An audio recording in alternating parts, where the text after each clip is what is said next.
Commissioner Kovacevic, are you with us? I am. Very good.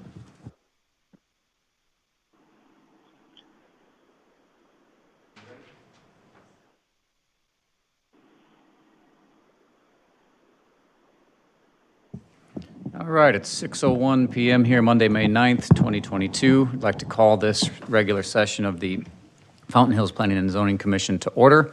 If you all would please rise for the Pledge of Allegiance and a moment of silence.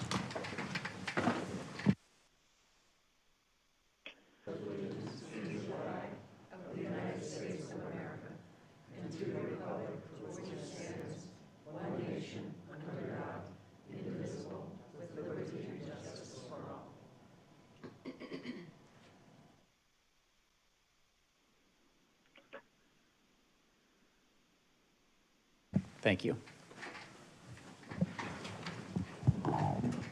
Paula, may we do roll call, please?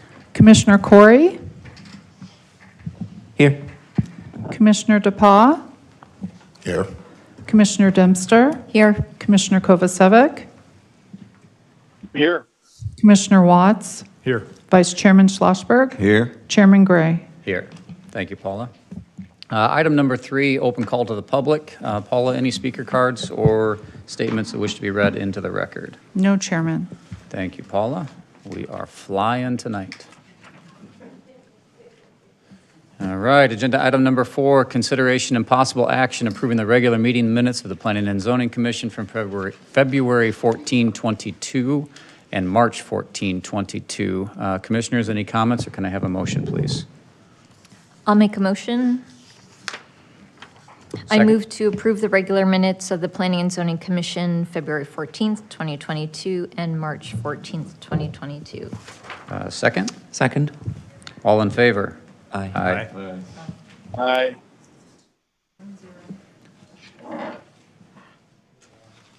Okay, item number 5, consideration and possible action, request for approval of a special use permit to allow up to 5 dwelling units in the CC Common Commercial Zoning District on an 8,000 square foot lot located at the northwest corner of El Pueblo Boulevard and Ivory Drive, case number SUP 22, number 1.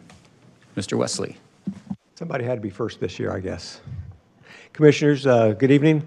Commissioner DePaul, welcome to the commission. Glad to have you here with us. So I'll provide a quick background and overview of this application.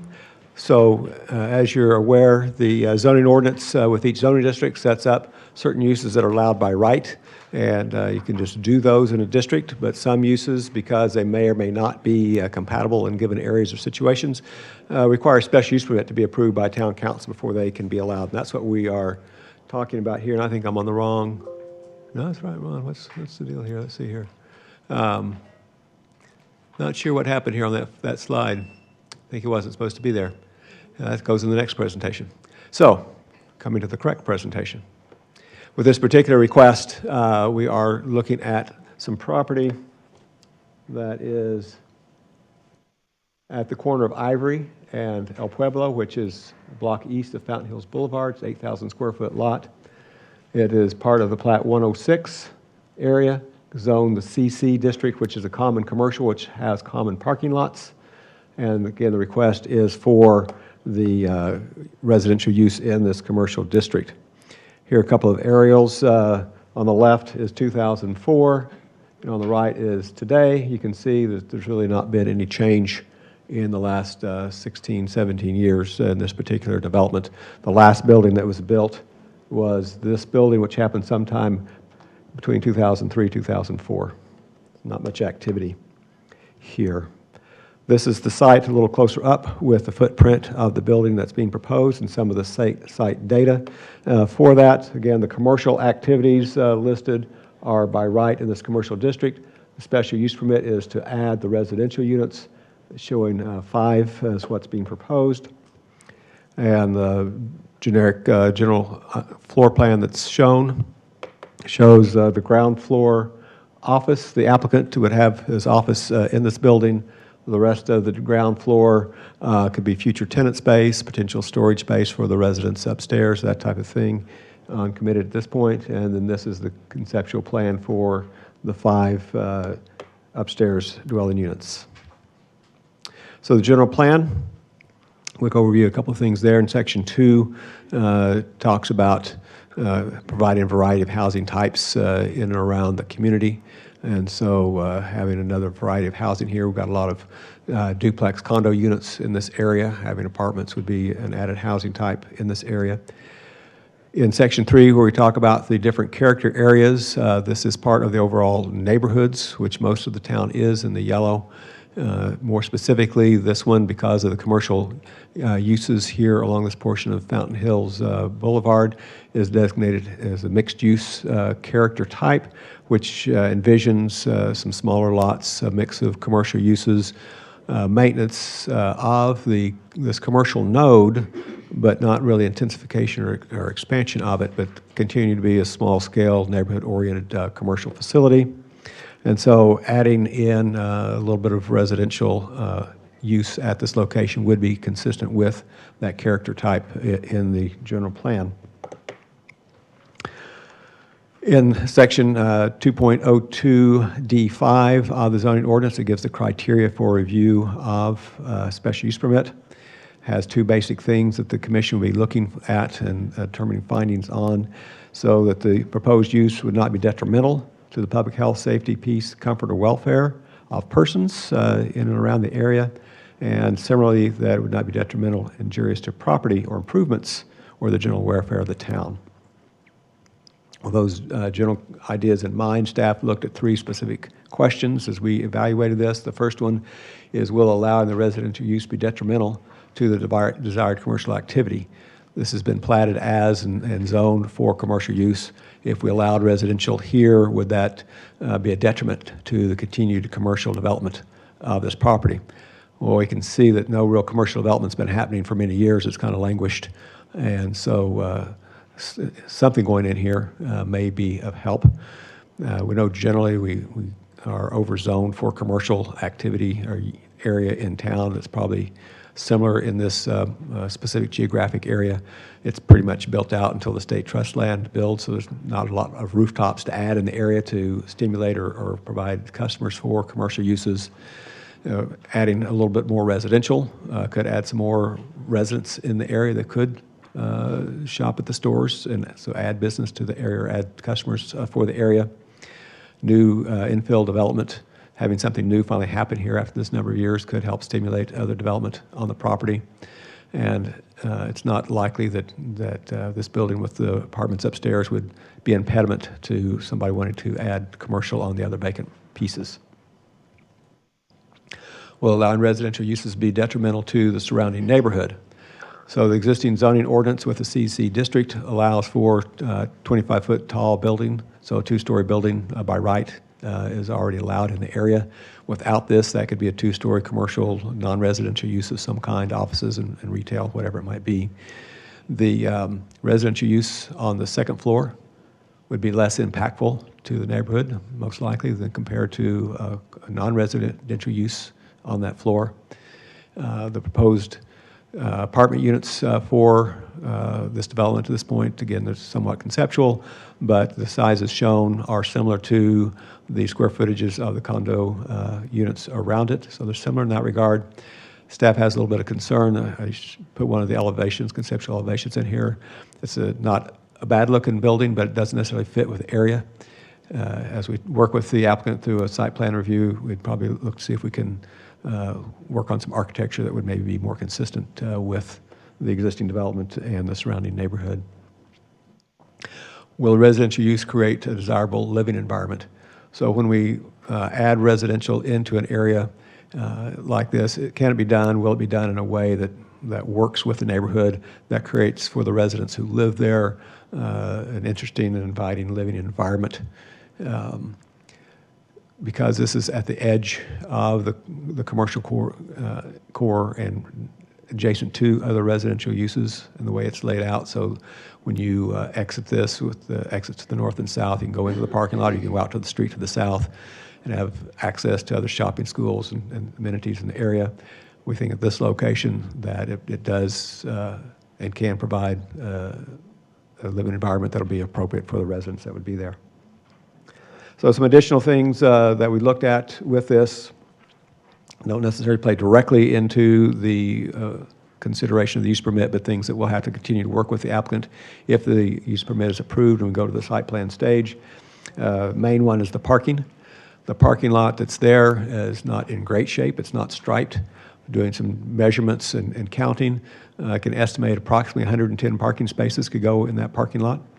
If we had full build-out of the lots as they're currently platted with commercial uses, that development would exceed the number of parking spaces available. So something has to give someplace, whether it's this lot or other lots. And so as we move forward with a formal site plan, staff would work with the applicant and the Property Owners Association to drill down on that and see how much development really is appropriate for this lot as well as the other lots.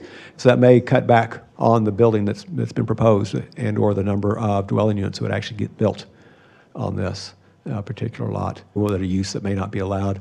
And also staff has some concern with that garage door that faces Ivory and the neighbors across the way and how that might be used and if that would be appropriate. So as we work on a site plan, again, a final site plan and building elevations, we'd be looking at those things with the applicant. Just want to make that clear. So back last year, the commission recommended and council approved an addition to our zoning ordinance that requires a citizen participation process for special use permits. So the applicant was required to do that. This is the first one that we've had since we passed that ordinance.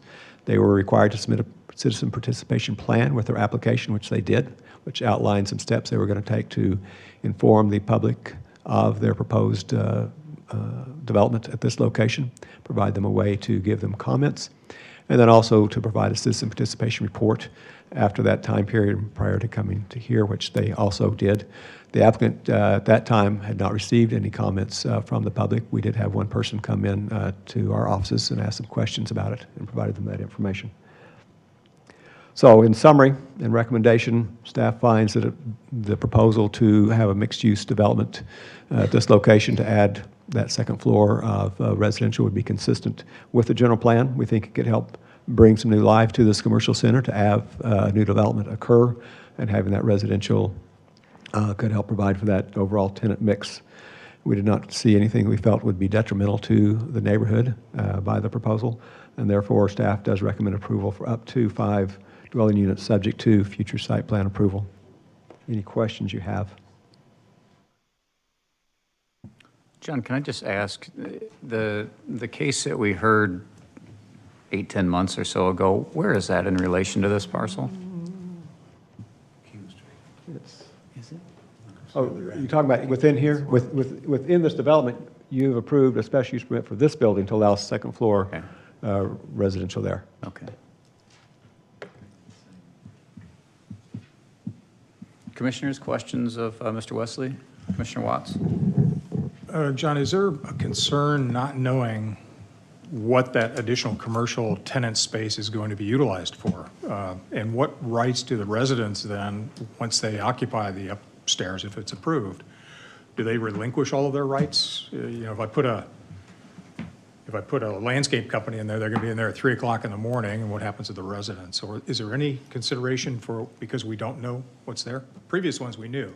The applicant had already given us kind of a overlay showing us what they were and a list of what was going to go in. But with this unknown, is there any concern about that? Chair, Commissioner Watts, not too much from the staff perspective. It's not uncommon. You do a strip center and you'll see several tenant spaces. You don't know what tenants will be in there or what tenants might come and go over a period of time. And so the same's true here. They're showing at least one additional tenant space that could be carved up into 2 or 3 other spaces. As stated earlier, I have a little bit of concern because of some labeling that was put on early plans that talked about storage, which wasn't a permitted use in the district, so as long as it's a permitted use. One of the protections here is because it is the CC zoning, they cannot open a business before 7 a.m. and have to close by 11, or they'd have to get a special use permit. So they couldn't have anything that's going to open real early go in this location. Yeah, a tenant improvement build out, you're right, it's very typical where there's not really the specifics there.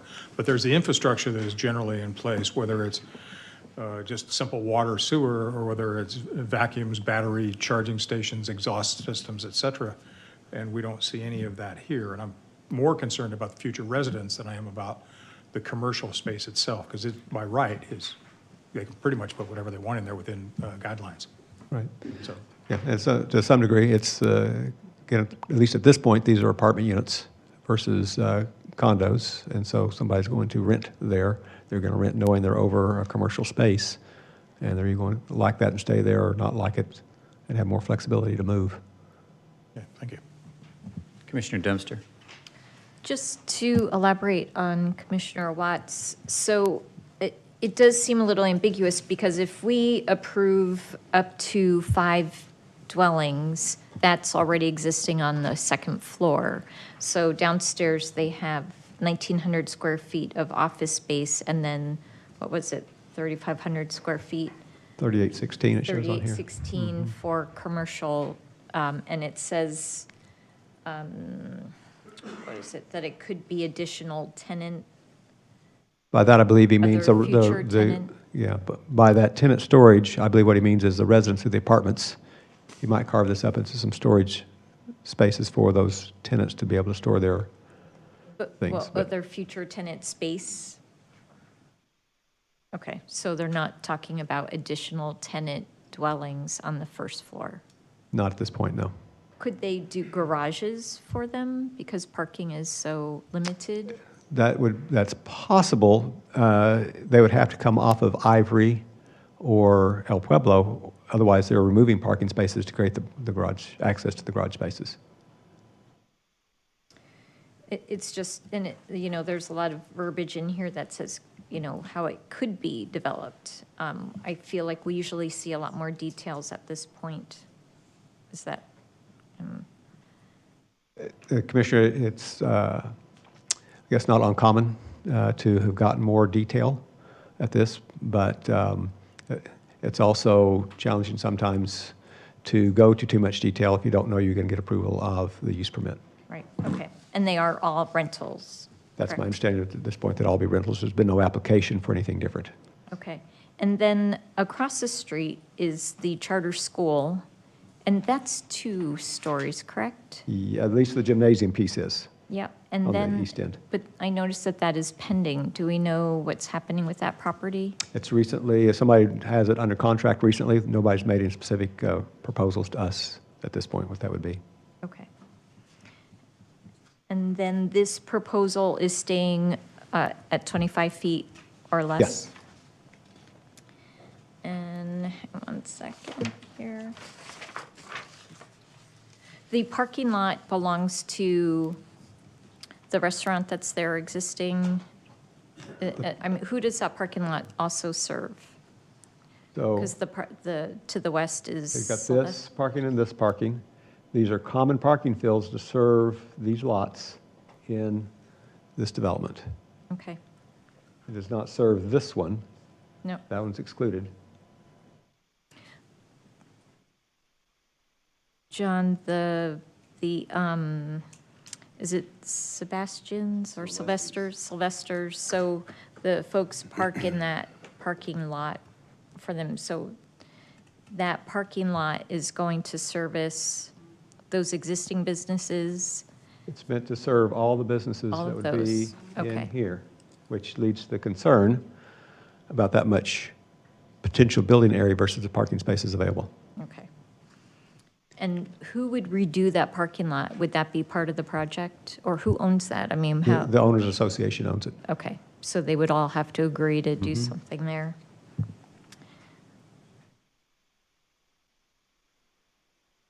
All right, thank you. Commissioner DePauw. Yeah, are there any plans for trash management for this particular, for the residents? There is a solid waste enclosure at that location. And so that would be part of an ongoing evaluation as this continues to develop, or as additional containers necessary, given the volume. But right now, that's what is available and would be reviewed through the site plan. So are you pointing there to the corner of Ivory and Pueblo? It's more towards the middle of the lot. Just here's the lot, the lot we're talking about, so just west of them, there's a dumpster location right there. There's an existing dumpster there now for the Yes. commercial use. Okay, so the Yes, residences would residents would also. use the same thing. Okay. Thank you. Commissioner Schlossberg. Yeah, a couple questions. The developer, are they also going to be the owner-operator as far as they're going to serve as the landlord as well for these rental units? That's my understanding. Okay. And this project it's different yet eerily similar to that project that we discussed on Kingstree several months ago that I don't know if we were unanimous, but I think we were unanimous sending a recommendation not to proceed, and then town council said, let's fully proceed. And yeah, I think we're kind of back right where we were. So that vacant commercial that's been there for as long as I've been in town, which is quite a while now, combined with all the other vacant commercial in town, the fact that you want to, I mean, I think we should be considering changing this to residential rather than the mixed use that we are. It's over and over and over again, and I don't know if we're trying to generate revenue for the town, but it's very, very irritating that we're adding more commercial or considering adding more commercial in a very depressed area. Although I will say that corner is really ugly, so something there would be nice, but other than that, those are my 2 cents. Yes, and to just comment on that just a little bit, obviously, it's a person who has made an investment to purchase the property who's proposing to put the additional commercial space on there for his own business, at least on a corner of it. I've toyed with that idea of, is there a way to get this whole thing to residential versus commercial? And that would be a challenge to unwind at this point with the scattered commercial that's in there and the zoning that's in there and the common parking that's in there. How would you rezone any of it to a residential use that then requires its own parking? Anyway, we could probably figure out a way to get there to be very challenging, though. So just to reiterate what the two of my fellow folks were saying here, the commercial area that's on the bottom, though, it's commercial and office. Would there be an option to maybe change the commercial to residential so it's more residential mixed use and they've got a little allocation for the office? Would that require a lot more change, or is that an option? So, Chair, Commissioner Corey, the zoning ordinance allows residential in commercial districts through approval of a special use permit. It doesn't specify ground floor, second floor, anything. Okay. So by approving the special use permit, they could, in a final analysis, as they come back and work out these details of the parking and so forth, decide, well, we really only get, this one commercial space, the rest of it needs to be residential, and so we'll put 2 residentials down and 3 up, or 2 up and 2 down, or whatever it might turn out to be. But that would be allowed unless the commission gets more specific in terms of, or ultimately the council more specific in saying only on the second floor or whatever. Well, what I'm hearing is it sounds like more residential probably makes sense. Right now, it's at like 50-50. So maybe if it was at like, I don't know, 80-20 or something, a little allocation for that office space and use more of it for residential, it would make more sense. So that's an option. If we approve this, then they can come back and say, here's how many units we'll have or whatnot. Okay. John, can I ask, CC&Rs or whatever the governances are for the aggregate development there, what's the interface between staff and that association or those governances? I don't understand the ivory elevation with the garage door, and I don't understand the storage piece at grade.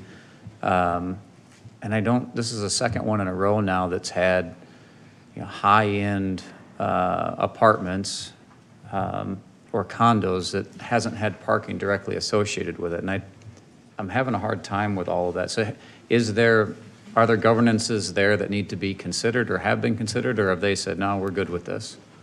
So, Chairman, it's my understanding that the Property Owners Association has expressed their support for the proposal, which is good.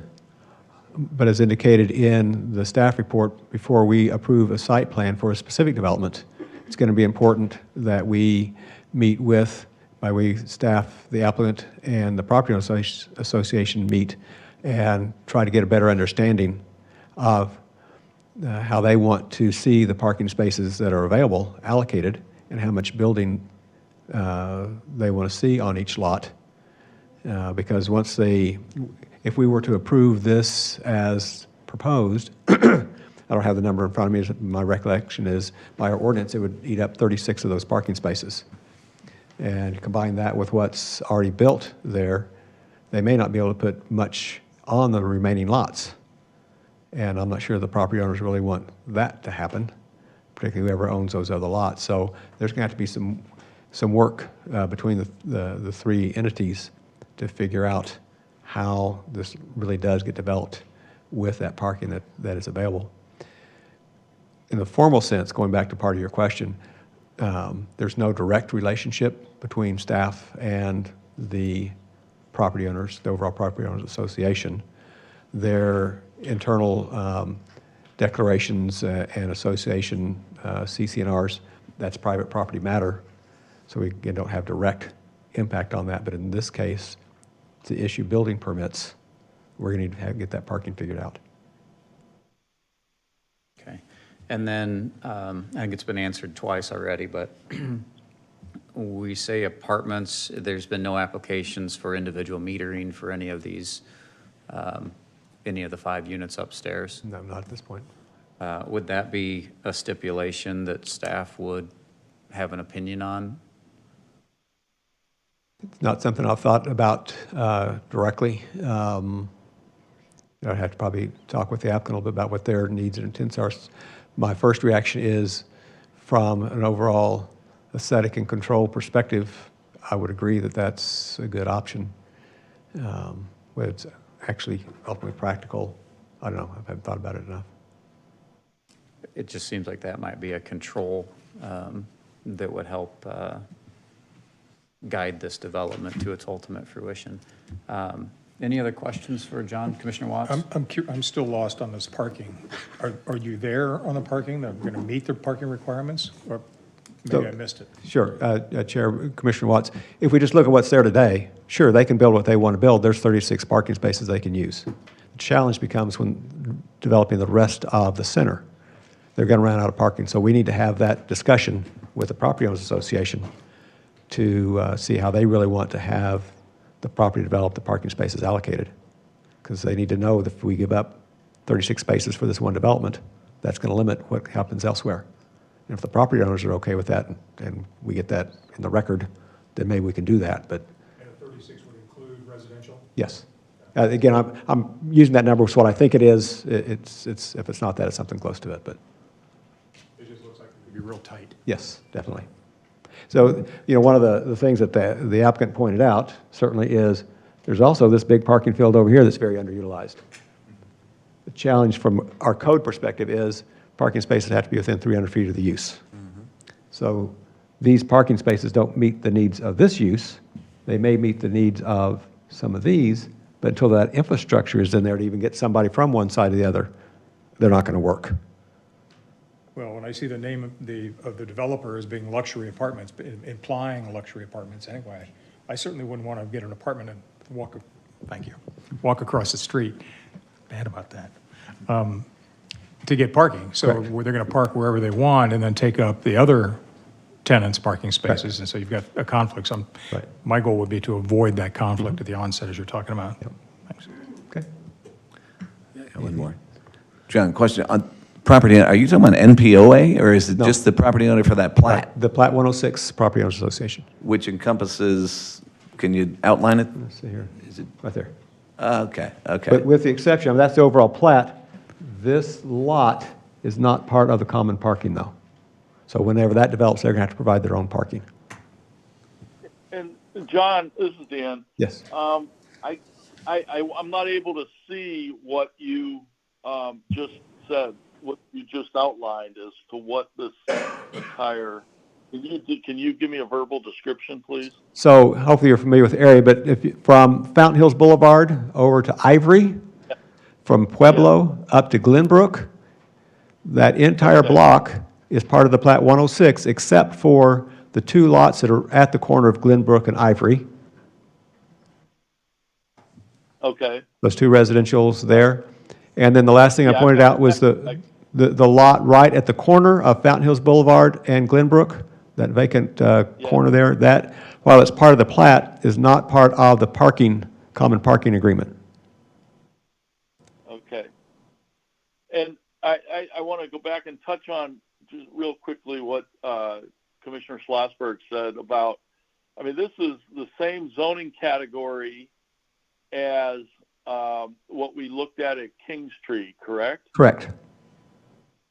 And if I recall Kingstree right, there were 175 parking places for, if this was under a different zoning category, if this was C3 or C2, the businesses there would have required about 350 parking spaces, if I remember my back of the envelope calculations correctly.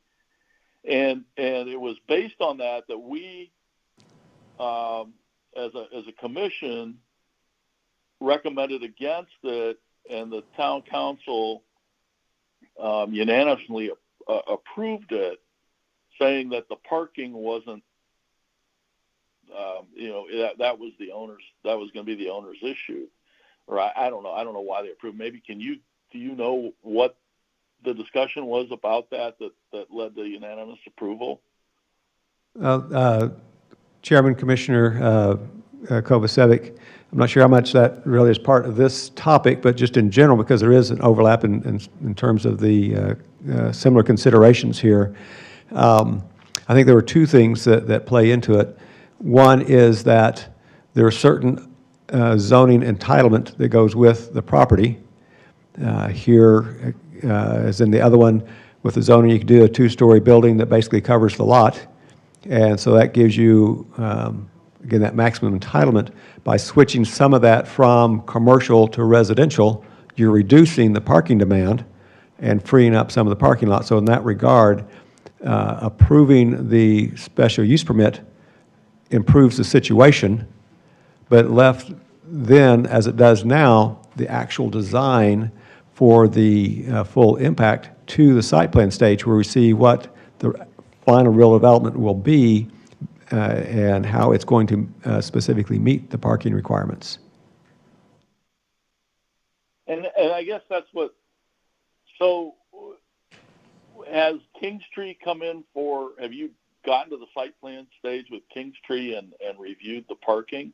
No, they have not yet submitted. Because so we've got this, we're talking about this building, we've got a parking lot that serves from a box Ivory to an alley to another alley in El Pueblo. Is that correct? Yes. And you have how many parking spaces in there? I estimated 110. And do we know how many, if this were built out, and let's forget about the residential for just a second. Mm-hmm. If this were built out, do we know how many square feet of commercial space those lots could hold? Commissioner, I did some of those calculations at one point. I don't have those numbers in front of me, but as I recall, if I built out all the lots, 100% lot coverage with 2-story buildings, and then use the general parking requirement of 1 space per 250 square feet of non-residential building area, that it would require something in excess of 300 parking spaces. So this is an even tighter space than Kingstree. Yes, when looked at from that perspective. You're not going to have full coverage of all. No, you're not. No, you won't. Yeah. And okay. But that's why. And then what? That's why it's going to be important when we go to that next step of an actual site plan to work with the Property Owners Association, that they understand this constraint on building on any of these lots and get their buy-in on how this lot gets built, and with the knowledge of how it impacts the other lots. Right. And so on the elevations, what's the purpose of the garage doors? That would be a good question for the applicant to answer. But yeah, you'll get a chance in a minute. Yeah. Okay, is the applicant going to make a presentation? He's at least going to come answer questions, it sounds like. Okay.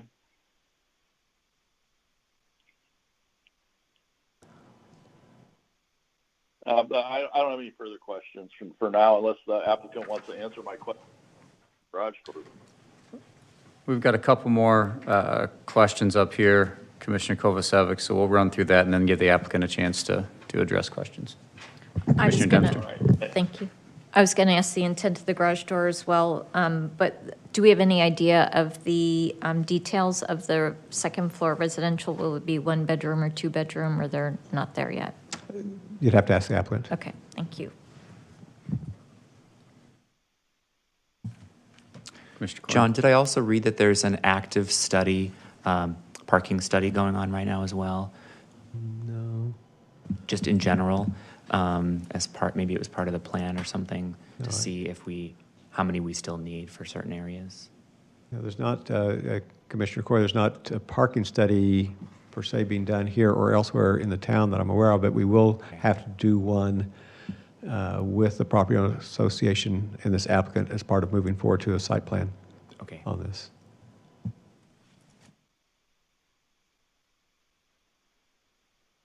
Commissioners, let's bring the applicant up, ask a couple questions, if you don't mind.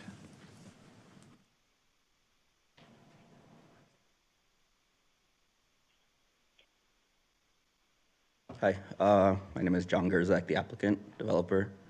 So basically, the commercial component, it's very flexible, and we might actually even provide our own parking and kind of like a parking garage for the residents. That's why we've kind of, left it just until we get residential, on the upstairs approval, because otherwise, these kind of developments, they don't make sense, going all commercial. So let's see, we have. We're able to, if that extra additional commercial that's still in question on the bottom, if you eliminate that and do it as parking, then, significantly reduces your needed parking.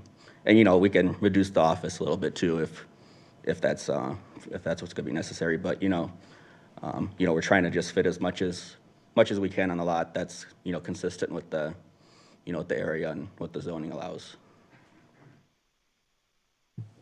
Commissioner Dempster. May I ask, was the intent of the garage door when you were thinking storage or We were initially? thinking just, for the business access and that.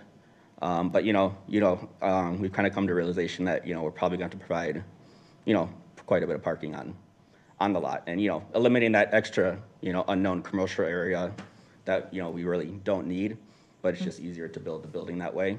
Then that's, would pretty much solve all our parking problems. Right. And, then we wouldn't even have to use the parking in the tract. Because, we could pretty easily fit, 16 to 20 parking units, and, the residential component only requires, I think, 12 parking units, or parking, Are you doing units. 2-bedroom? Parking spaces. Yeah. 2 bedrooms would be 2 car. 4 2-bedrooms and then one bedroom. I'm sorry, 4 2-bedrooms and 1 1-bedroom? One bedroom, yeah. And then, if you reduce that, I think that's for every 250 square feet, that's 1 parking space on commercial. So, you take 4,000 square feet out, that's already quite 16 spaces right there. Got it. Thank you. And just to confirm, you are initially looking to lease the units upstairs? Yeah, they're all going to be rentals, and, we're going to keep the building and use it as our office. And metering? I'm not sure, just however, probably all on 1 meter. And that, it's not gonna be individually, divided in that, so. Do you have any indicative floor plan layouts for the second floor at this point, or not yet? No, it's just preliminary, kind of just spacing, and that's it. So you, two-bedroom, four two-bedrooms, one bedroom, kitchenettes, and all of them are full kitchens? Yeah, full kitchens, yeah, just like your standard, two-bedroom apartments. They're about 1,100 square feet, and then the one bedroom's about 800, so. Have you studied with John and Farhad parking underneath on that first floor to date, or not yet? We haven't, but, I've kind of, just kind of mapped it out myself. How much, parking we could fit on there. And there'd be, more than enough to cover the small commercial and then, the residential units above. Okay. Commissioner? The nature of the office space, are we talking about just individual offices, or is it going to be like a showroom where they're going to come pick finishes? No, it's just going to be an open office space, pretty much. We might have some areas for, for different, materials that we use in our developments and that kind of stuff for kind of like a client design area and that, but, it's pretty much just all office space. So as far as traffic, there wouldn't be prospective buyers coming in? We're never even in the office. It's pretty much, we're on job sites and that, so, All right, thank you. yep. And I just want to, sorry, Commissioner Watts? One comment, one suggestion, and the metering I would look closely at, because there are some federal regulations that, if you're going to sub-meter and you're going to do those sorts of things individually as opposed to individual meters, be real careful about They're all that. individual meters, but, the units are never going to be divided and sold off. Oh, no, I was talking specifically about utilities. Yeah. As how that, and secondly, if you get a chance, the parking is such an issue. We brought up King Street because when you go by King Street on a weekend, that corner, even though the properties aren't built out yet, has been packed on several occasions. So I think parking is a major concern, and it will affect you long-term. So more a suggestion to, be cautious than anything else. Yeah, and, at this point, we are planning to, do a parking component underneath because, it seems like it's going to be necessary. But, we'll work with John and then, the rest of the town staff on, figure out how much exactly we need and that, so. I wanted to ask on engagement of the adjacent stakeholders. The staff report indicates there were no respondents to that. Yeah, I didn't get any mailing or any emails or anything. Okay, and I realize we don't have a direct correlation with the association or the CC&Rs, but adjacent commercial parcel owners on the property, any feedback from them on your proposal? Yeah, it was, parking, was gonna have to be figured out. Same with trash. We could provide trash on site if that's needed. And so that's not really a big deal. But, it's all part of the site plan review, when we go through that with staff. It seems to me it's a very interesting, I guess is the best word I can come up with, overall development, that block from Glenbrook to Pueblo, Ivory to Fountain Hills. Have you all, as a group of owners, talked about remaster planning that parcel? I think there's too many owners to be able to do something like that, to get a consensus. And the reason I ask is... And it's just not, it would take a long time, and it's just not something I'm interested in doing, because it would just take too much time. And you have a lot of little parcels that are like 1,250 square feet lots and all different owners and that kind of stuff. So, but really the whole area should be zoned multifamily, or some kind of multifamily. It's not really a great area for commercial. It just seems the common lot on Pueblo and Fountain Hills in particular is maybe misplaced, but Commissioner DePauw? I think Chairman Gray took the words out of my mouth, but I'm curious to know about the mechanical systems. Is this going to be some kind of a rooftop? I know it's a 2-story unit. Yeah, all the mechanicals have to be on the roof. Okay. So what, some split systems, some condensers on the roof and package units? You're not sure? my HVAC designers. Yeah. I'm not sure, but the units are gonna have to be on the roof. Visible from the street? Probably not, because you know you're gonna have your parapet and that kind of stuff, so not much will be visible, unless you're, you know, pretty far away. Yeah. And looking from a second story or something. Okay. But I'm pretty sure all the buildings there that are two-story have units on the roof. John, can I ask in elevation, and I may have missed the scale on there, but to Commissioner DePauw's question, we actually have the height for rooftop mechanicals plus a screen wall or parapet. I don't think we have it for mechanical, but, you know, I mean, you know, if we have to lower the building a foot or two here, then it's not a big deal. Yeah, I think we've taken right now a we lot have of, probably 11 feet on the bottom floor, and then 9 feet on the, you know, residential units. So, Chair, in the dimensioned drawings, I believe this was right at the 25 feet, and that typically means the top of the roof, so that's the parapet height through there. And he hasn't shown, when we get a formal site plan, we'll have them show those rooftop mechanical units and where they're at to ensure that they do meet the screening requirement. we've gotten in a lot of trouble over rooftop units before.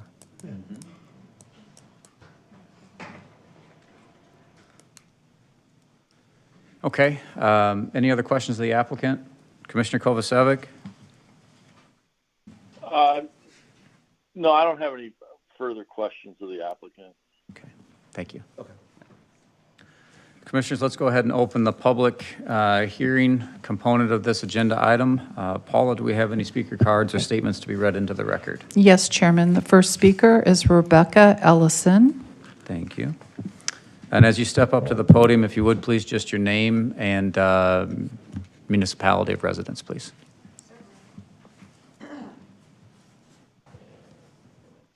My name is Rebecca Ellison. I reside here in Fountain Hills. Thank you. Tell me when I can begin. Anytime you like. Okay, very good. Good evening to all the members of the Planning and Zoning Commission. My name is Rebecca Ellison. My husband and I live at 15115 North Ivory Drive, Unit A, which is directly across the street from the proposed development. We are the original homeowners and have lived in this property for 27 years. Over the course of this time, we have witnessed countless businesses come and go, accompanied by lengthy stretches of building vacancy in our immediate area.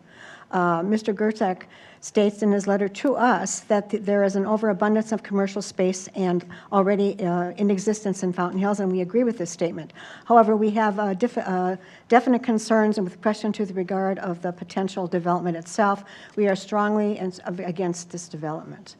Although the current C-C zoning allows for two-story building, the proposed structure will be placed directly in the center of a well-established neighborhood, which has existed for nearly 30 years and consists of only one-story homes and structures for blocks in all directions.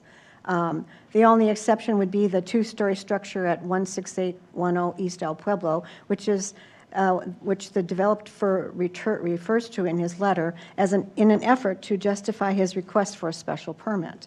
The building that he's talking about was built over 20 years ago and has remained vacant for most of that time until this past year, when it was the present owner was granted a special use permit for ground floor commercial and second-story residential. The building, though, is entirely owner-occupied. The owner has his business on the bottom and his family lives above, which is a far different cry from the rental units and commercial space that Mr. Gerczak proposes. Mr. Gerczak proposes 5 second-story residential units with no provision for parking other than the existing surface space, which I think you've addressed here. Definitely a concern in the aspect of this proposal. Where does he expect the people to park? Another area of concern is the abundance of what Mr. Gerczak refers to as storage space on the ground floor and adjoining his proposed office space. From our perspective, the empty space at any time in the future has the potential to become additional rental office space. This once again changes the entire scope of what he's trying to do here and creates another area of concern regarding parking. While none of us can predict what the future is going to bring, it is a strong likelihood that in the course of just a few years, the presently hot real estate market will again fizzle, and Mr. Gerchak will vacate this office space, and once again we will be left with another empty building across the street, which may or may not have tenants above. We urge the Planning and Zoning Commission to look closely at this proposal. Is it really viable, and does it really belong in a well-established one-story neighborhood? I appreciate your time tonight. Thank you very much. Thank you, Ms. Ellison. Next speaker, Barry Mcbride.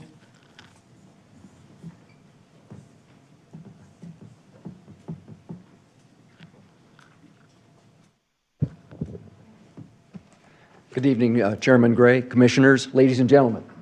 My name is Barry Mcbride. I'm a resident of Scottsdale, but I own 2 commercial properties on Track 106.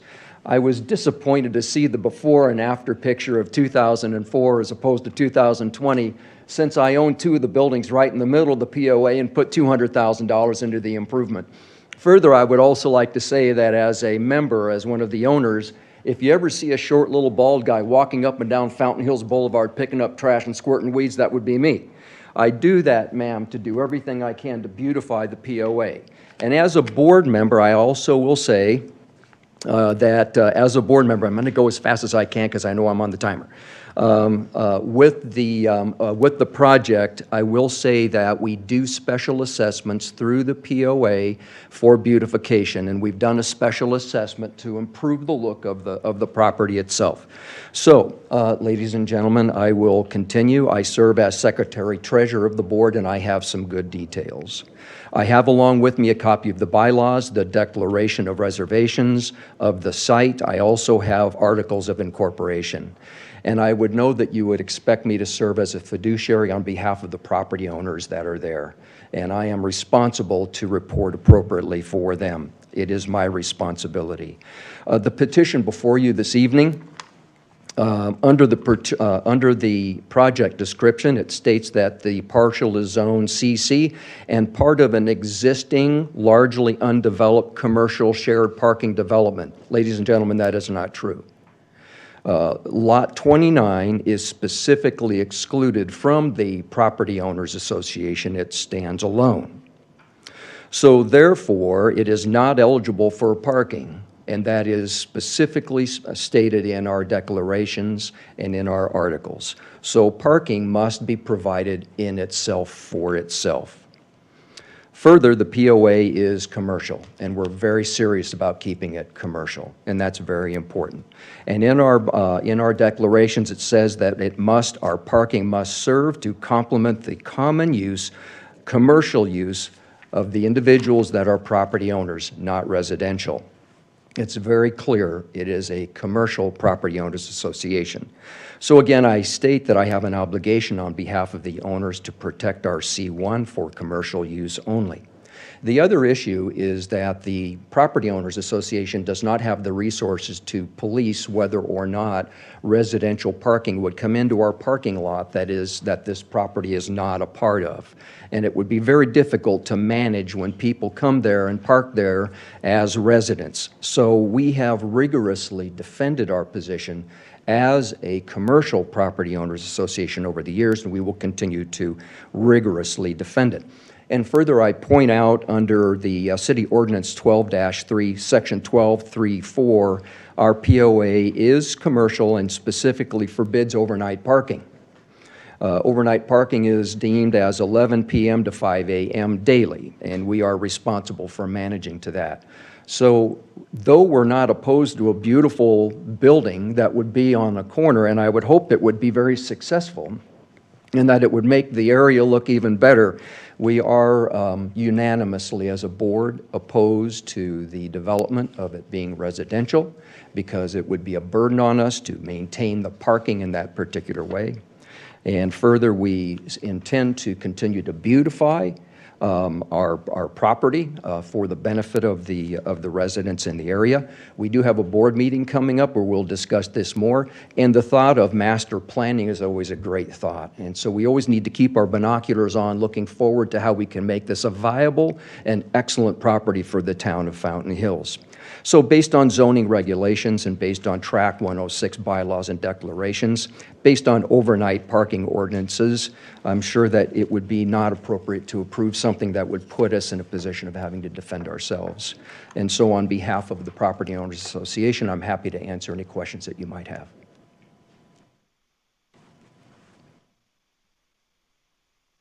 Well, I don't think we have any questions. I just want to confirm that I couldn't find in the staff report that your reference lot 29, that is the parcel we're referring to? Yes, sir. Okay, thank you. Yes, sir, I'm sorry.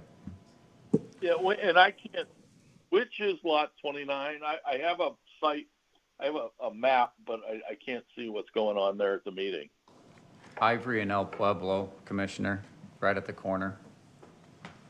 So the Ivory, no, that's lot 29, that's, so, all right, now I'm confused. So that's the subject property. Yes, Commissioner. So it's not part of this association? Is that what I heard? Correct. Can I clarify? Let us get through the public hearing, and then we'll ask the applicant to come back. And so does that mean it doesn't get to share the shared parking? Correct. I think let's table that question, Commissioner, for the applicant and John to come back up and clarify. I think we're into interesting waters here with the town not having a direct relationship with the association. So I'm not sure we can take that lens, but I want to get that clarity from John. Commissioner Watts. Maybe I misunderstood, if there were the letters sent out to everybody within 300 feet, but as the applicant, I believe that's what you stated, and nobody responded, how come? The response was to come to this particular meeting. That was the only main invitation we had, and also we did entertain a meeting where we did hear the applicant. And the board, we did meet, the three of us, and we listened to the proposal. Do you have minutes from those minis that would support that all of the members of that association did not support it? I have minutes to that effect. Happy to supply a copy of that and any other document that you'd like to see. Thank you. Thank you, Mr. McBride. Thank you. Next speaker is Elaine Robinson. My name's Elaine Robinson, and I live directly across from this proposed building. Anyway, I feel that this building will greatly decrease the value of all the surrounding one-story family dwellings, and that it was detrimental to our neighborhood. And according to Section 1201, the purpose of the CC Common Commercial Zoning is to serve a surrounding residential neighborhood, as well as providing for services to the community that are not detrimental to the integrity and the surrounding residential neighborhood. And most of my notes are a lot like Rebecca already stated. And then that one commercial building that the builder noted that was a commercial building and was given a variance because that building was a two-story building, remained empty for years and years. And then the owner wanted to build his own private residence on the top floor and his office on the first floor. And that waiver was granted, and then I went ahead and did that. And then I don't think you're going to get many renters in those apartments.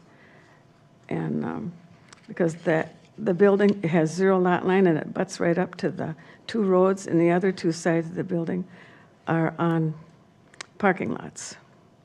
And there are much more appealing apartments downtown. And then in his own letter on March 16th, the builder states that it's quite evident that all commercial vacancies in Fountain Hills, additional strictly commercial space is not needed and unnecessary. So the sole purpose of this building is really to put apartments on the second floor of a commercial building. With that in mind, it'd be more advantageous for this builder to place his apartments in another area in Fountain Hills. And I moved to Fountain Hills shortly after the 10th anniversary year of the city in 1980. And there was only a couple of buildings on the East Block, and those are the same buildings that are there today. And the one was built basically for offices, and it remained empty for years and years and years, and until the church moved in there.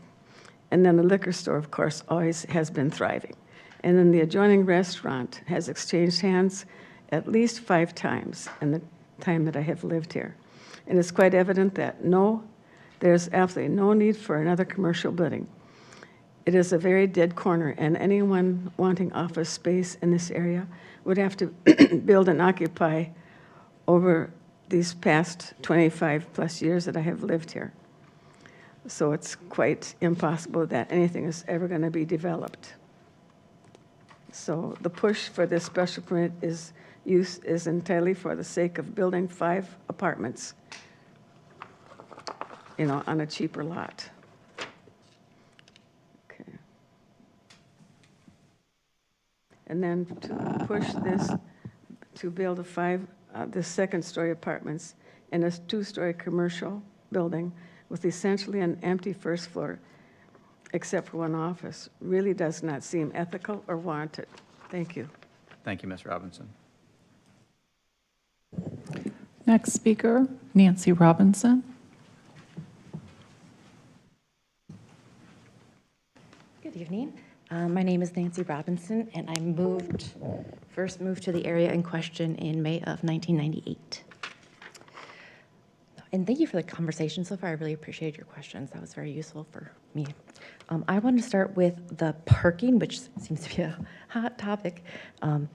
In the staff summary, there was noted a range of parking spots depending on development, from a low of 104 if they were all apartments, 46 apartments, to a high of 187 if they were all retail or office uses, and it specifies no restaurants. So that range 104 to 187 largely is over the 110 estimated capacity, and I would say that's actually quite conservative as it does not include the restaurant. Even that last week had quite a good turnout on one evening. I don't know what's going on, but it looked like it was a good night that night for them. And I also was curious about guest parking. While the residents may have parking needs, certainly, I would assume they would want someone to come visit them once in a while. So that would be another parking question. And as regards to the parking lot landscape, there was a note suggesting that the development of this building would improve that. And I'm happy to hear the Owners Association is working on that, because that looks like it's already taken care of, so I'm very happy to hear that. In regards to the building being a 2-story, the general plan does require that it's consistent with the character area or even modest enterprises, and that's based on the zoning ordinance. While the area is generally zoned for 2 buildings, it is largely not. There's that one commercial building that is now commercial residence, and then the charter school, which is currently vacant. Everything else is 1-story residential, so establishing another 2-story building right across the street from residential would not be deemed consistent. The general plan also states that the goal is to provide affordable housing, which I would suggest luxury residents do not necessarily meet that goal. And also to attract young families, which if the charter school was still active, I would see as making sense. What I don't see making sense for young families is being quite close to a very active liquor store.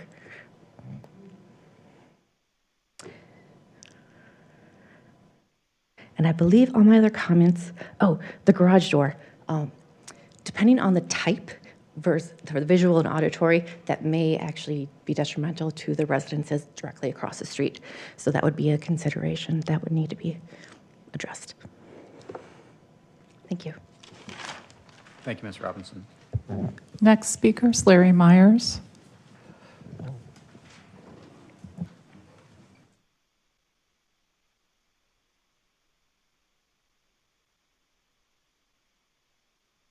Chair, Commissioners, Larry Myers, resident. First, a shout out to 2 commissioners who showed up at the Log Lane MPOA to hear what might come before you, took their time and showed up. So I'd like to recognize them. They know who they are.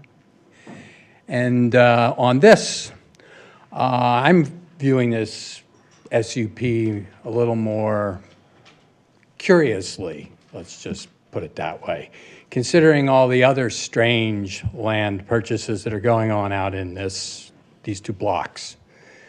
And a comment from the town manager to one of the future, hopefully future councilwoman, about what they would like to see at the edge of town, which I'm not going to bring up. So I took a look at this and I promptly sent this down to design specialists in Houston, Texas, who do work for my son. And they looked at it and they said, oh, luxury apartments with no underground parking. That doesn't happen. You can't rent luxury apartments without indoor parking. Okay, pretty strange.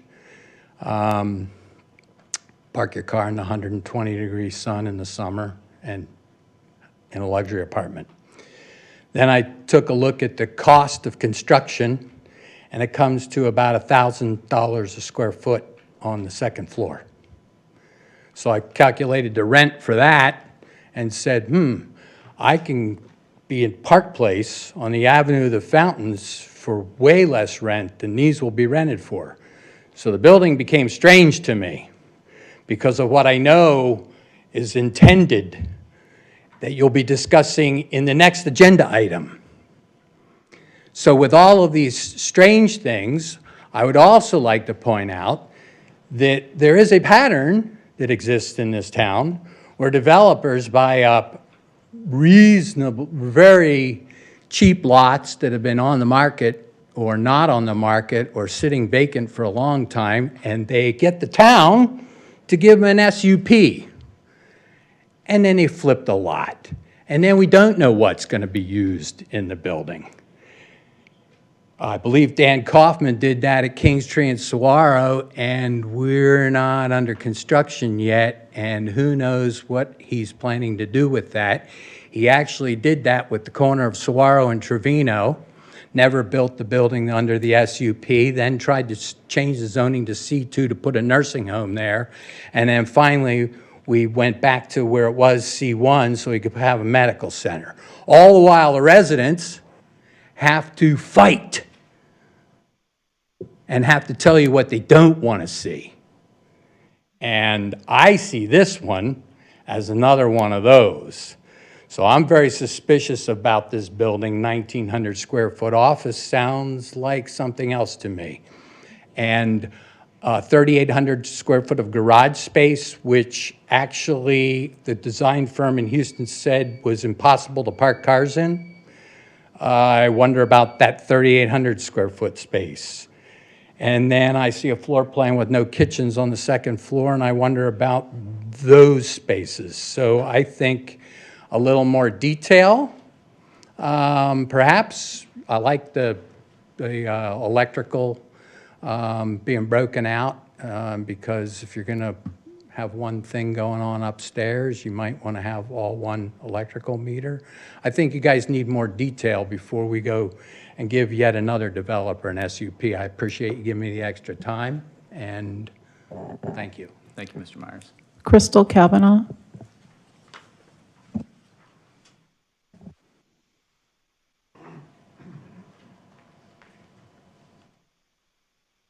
Good evening. I'm going to be amazingly short tonight, which is a unique experience. First, you have to tell us name and... I'm sorry, authority. Crystal Kavanaugh, Fountain Hills resident. I have just a couple questions that maybe you could pursue further with the applicant in that has he built any other of these luxury type apartments using this very unique design style without any type of covered parking? And also, would he actually go on record, as the hospital did, when they said that they would not be pursuing any type of behavioral health services, would he state that, for the record, he or any of his associates have any plans or intentions, or whether they've had any discussions about using these luxury apartments for something close to sober living apartments or detox apartments? I know in Scottsdale, they now have sober living apartments. And so with some of these concerns that have been brought up about just the floor plans and the meters and everything else in the big office area down below, that could be more of a common area to congregate. I just think we definitely need more questions answered about this project. Thanks. Thank you, Ms. Kavanaugh. No more? No, Chairman. All right. Let's go ahead and, Oh. you just Just made it, one Mr. moment. Stizza. We're holding the door open for Ed you. Stizza. Thank you. I have to get the mic right. Sorry. Good evening, Chairman Gray, commissioners, staff, and residents of Fountain Hills. So I have a couple questions. Name and location, please. My name is Ed Stizza, and I'm a resident of Fountain Hills. Thank you, Mr. Stizza. Sorry about that. I'm really curious what made the applicant think that this parcel that's been empty for so long was commercially viable. I really think that's a very interesting question to be asking. Because it certainly doesn't seem like it based upon what we're hearing, tonight. I'm curious if the question could be asked if the applicant is planning on flipping this over to any sort of entity. Crystal just alluded to a very important point, and that is it possible that this could be used for something other than what it's being stated as by the applicant? He also said he was going to use the bottom floor for an office and then also garage type area. Seems really peculiar in such a small space that he doesn't know exactly what he's going to do with it. And that includes complete plans, so I'm not sure how we could possibly do an SUP vote tonight based upon such vague information, especially when it's going to affect a tremendous amount of residents. Again, for an SUP that may not even get used, just like we have two projects sitting high and dry right now. And there was a lot of talk and a lot of work that went into those to get that SUP done, or those SUPs done. So again, hopefully somebody can really define these questions before we grant this applicant a SUP. So that's it. Thank you. Thank you, Mr. Stizza. Okay, let's go ahead and close the public hearing associated with the agenda item, and we'll turn the floor back over to commissioners. Questions or deliberation for John or the applicant. Commissioner Watts. Did we want to have the applicant respond to some of the questions at all? We are welcome to. Yep, go ahead, Mr. Gerzak.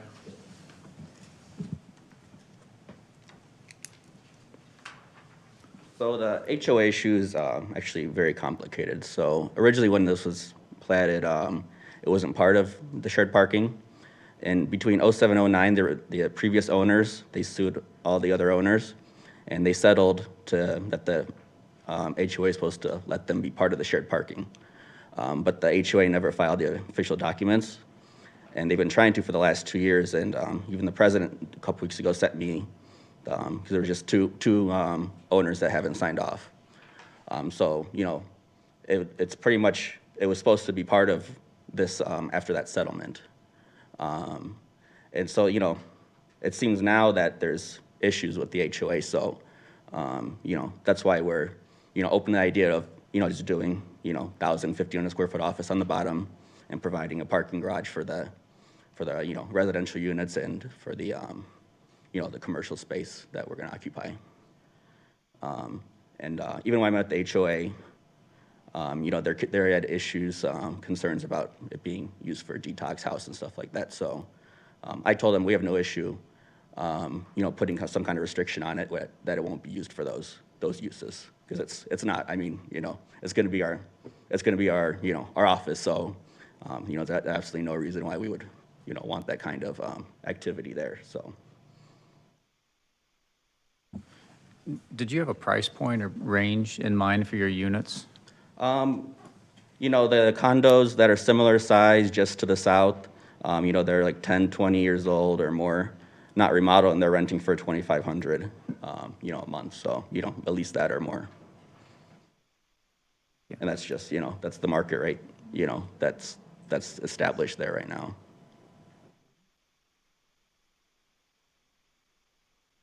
So, we have the parking garage, or the garage door there, just, to, as an option of where the entrance would be for a parking garage or for parking, if we, looks like we're going to have to do, parking underneath.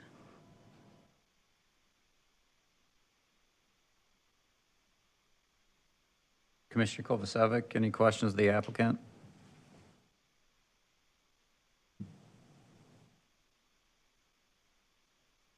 Actually, when we closed on the lot, the HOA did charge us a special assessment for the parking. So if we're not part of the HOA, then I'm not sure why they would be charging a special assessment to the seller. That might actually probably be illegal in this case. But right now we're probably going to go forward as not being part of it and just providing our own parking underneath, which there's no issue providing 16, 18 spaces underneath, which is all that's probably going to be needed for the units for residential units above, and then for a small commercial space below. Okay. Thank you. Commissioner Gray, or Chairman Gray, my questions are now for John, I think. Okay. Thank you, Mr. Kurzak. Okay. Mr. Wesley? Go ahead, Commissioner Kovacevic. I just, can you explain what this HO or the POA situation means in terms of, for this consideration? I'm hearing that the POA, that they don't have this lot, so there is no shared parking, but from our standpoint, it's still zone CC, and it's still may, from our point of view, sharing the parking. I don't know. Can you tell me from the town's view where this stands now? Chairman, Commissioner Kovacevic, I learned a few things this evening myself, maybe. I was aware of the original exclusion of this lot from the POA, from the parking, but understood from the documents I was provided that a settlement had been reached, that it was now part of the shared parking. But maybe it's not, so that raises a little bit of concern for me, exactly where it is also. The applicant has talked about the number of parking spaces that could potentially go on that ground floor.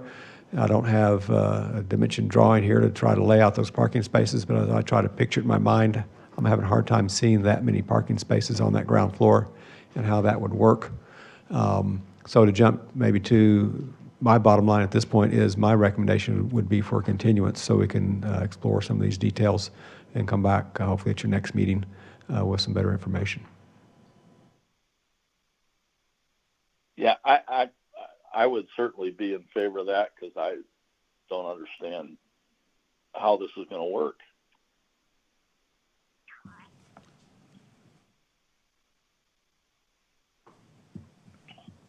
I guess I have a very similar position to Commissioner Kovacevic. I'm trying to make sense of it. In principle, in theory, we're supposed to be promoting these types of residential uses of commercial parcels, especially those that have been vacant since the original platting. So in principle, I have no objection, but there's so many nuances to this that don't add up. I'm not comfortable yet, so I'm also in favor of continuance. Commissioner Watts? I have exactly the same feelings. I think that you should either stick with what the zoning is in totality, or try to get it rezoned for residential. But in this mixed-use scenario, with the ambiguity of what's really there, what's going to go in, I would say we need some more answers and before we proceed any further. Okay. So just to provide as much summary and context to take away with the upcoming motion here, obviously, let's not belabor the parking thing anymore, but I think it would be very beneficial to see how that ground floor actually does lay out to support that strategy. Assuming that is viable, I'm leaning generally in favor of this. I would also like to see the strategy for metering, unit level metering upstairs. We've seen a variety of strategies and scenarios come through. That was one of the sticking points on King's Tree as well, and I think we did ultimately get to a concurrence with the developer that individual metering was going to be the path should that be developed. And then also, I appreciate the concerns of the adjacent neighbors, but I also appreciate that the CC district allows for 25 foot in height. But what I would like to see, John, and you alluded to this, that we work with some of that architecture, to better align that with the neighborhood. So those are my general summation points. Any others, commissioners, ahead of a motion? I guess one more. I think it's probably important in this scenario, given I think we were talking 11 foot floor-to-floor heights, or floor-to-ceiling heights on the ground floor, and then I think we said 9 on the second floor. I think if we're talking rooftop mechanicals, which seems like it's inevitable here, I think that needs just a little bit of study to make sure that actually works, given I don't want to go down that path again. So with that, commissioners, I would like to make a motion to continue agenda item number 5 under special use permit 22-1. John, do you have a recommended date? I think we'll go ahead and put it on your June agenda. If worst case, we continue it again then if we haven't been able to work it out. Okay. But by putting it on a date certain, then we don't have to re-advertise. So the motion will contain recommended timetable to the June agenda, and I look for a second from the commission. A second. And all in favor? Aye. Aye. Aye. 7-0. Thank you, John. Okay, agenda item number 6, review, discuss, and provide direction on possible zoning ordinance text amendments to address drug and alcohol treatment centers and detoxification facilities. John? Chairman? Here we are again. So, where I started before, zoning ordinance provides a list of permitted uses by zoning district. In our current ordinance, detoxification facilities are not specifically listed anywhere. Treatment centers are defined, but then not listed in any specific zoning districts. Uses are generally placed in zoning districts based on the land use characteristics and impacts in comparison to other similar uses. Did a review of other cities around the state. Did not find these uses really listed in other cities either. In discussions with at least 2 cities, they just treat them as other medical type uses and don't worry about how they're defined, just lump them in all together. Mesa was the one exception that does have a council use permit for detox centers. At your March meeting, we had some preliminary discussion about this topic. At that point, one of the main things the commission focused on, in addition to what staff had talked about, were some separation distances that might go with these uses as we work them into the zoning ordinance. So, Again, I think this carries over from the last meeting, looking at these uses. They are commercial activities as compared to what we've talked about previously. It's not a residential use that we're talking about. And given the basic nature of the different zoning districts, I think we're focused on C2 and C3 zoning districts as being most appropriate places to consider where they would go. We currently have a treatment center in town, the Fountain Hills facility, Fountain Hills Recovery Facility, in a C2 zoning district as a use by right. So a treatment center without any lodging, I think, is already by de facto covered as that C2 type of use in the code. So one of the first things that I felt we needed to look at would be definitions to go into the ordinance, because that then plays into how they would be placed into the zoning districts. And then the second step would be to look at the other criteria which can be used in that placement and how they could be regulated. So in terms of existing definitions, we do have this definition of treatment center in the code. I'm suggesting that we break that into two types instead of just the one. So we have the treatment center basically without any lodging that goes with it. Again, that's the model we have with the Fountain Hills Recovery Facility on the avenue. But if you do have lodging, that would be defined separately.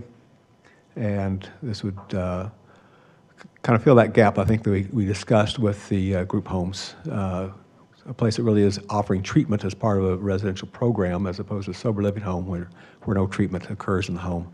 That this would be what we'd be talking about here. And typically that 30 to 90 day time frame where people would live and receive treatment at the same location. In terms of detox facilities, suggesting two definitions here, one for the outpatient. So you're providing the detoxification with or without associated training or education as an outpatient. And that's one of the things that we've noticed, we think, with some of the facilities around as we went and observed we looked online at various facilities and the types of programs offered, that there were, in one facility, they would be providing a number of things, the detoxification and some treatment going on, or treatment that includes medications to help with ongoing detoxification and that kind of mix of activities happening in one location. And so that would be covered in the definition of the outpatient. The inpatient detox facilities usually are more focused. It's a place that you'd go for a shorter period of time, usually a week, give or take a little bit, focus on getting that detoxification and under medical supervision. And then from there, you're going on into some other type of program. Maybe we should stop at that point and just see if you have any questions before we move on to how we might treat those definitions. I think going in the right direction. Have any concerns about those other things that should be looked at? I just have I guess, one on the outpatient definition. That's generally from a DHS perspective is tied to the outpatient treatment center licensure. Is there any thoughts of need to include that kind of language within the outpatient definition? You have more specific about what that language would be?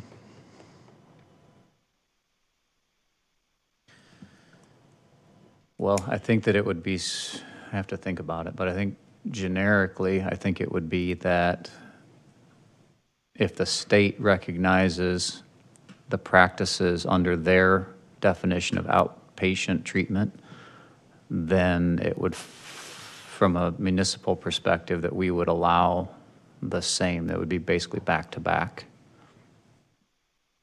And you have to think that through, but I think what I'm angling towards is if you were to follow that language, you kind of future-proof our ordinance definition, because if the state moves, so moves, the municipal ordinance with it, or the definition with it. And just to be clear, were you talking detox or treatment? I thought I heard you use both words. Well, you've got both words in the same In the deep. in the same suggested definition, right? So in the, yeah, the detoxification facilities outpatient, I did include treatment services. Because again, we've seemed to see models of the way businesses are operating where they provide that range of activities in one location, and don't want somebody to try to take something that they're calling treatment that's really offering the detox at the same location. Yeah, I gotta think through my statement a little more. Okay, we can come back to it. Obviously, we're not going to. Chairman Gray, didn't we include something like that in the sober living, that it was a requirement that they be licensed through whatever regulatory agency? We said in the sober living language, it was either licensed through the Department of Health Services or under Oxford charter if it was a self-governing model. Right. And then we said we had a provision in there that was, and I think it stayed in, that was related to no activities that would need to be conducted under an outpatient treatment center state license could occur in the sober environment. So here, I guess what I'm saying is the opposite is now true, that in this treatment center environment, it may need or warrant a tie to that license so that you don't get activities that are occurring outside the constraints of that licensure.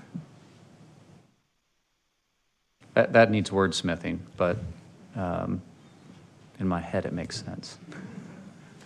Okay, we can obviously keep working on that, but I guess maybe the four categories, I guess, for definition, the two types of treatment centers, those with lodging and those without, and then the two types of detox, inpatient versus outpatient. Those make sense to start with. Then we can keep going from there in terms of refining those definitions. But. So, and this is just to muddy the conversation a little bit, but where does the rest of behavioral health services fall? I couldn't really answer that question. It's outside my area. I'm focused on the specific topics at hand.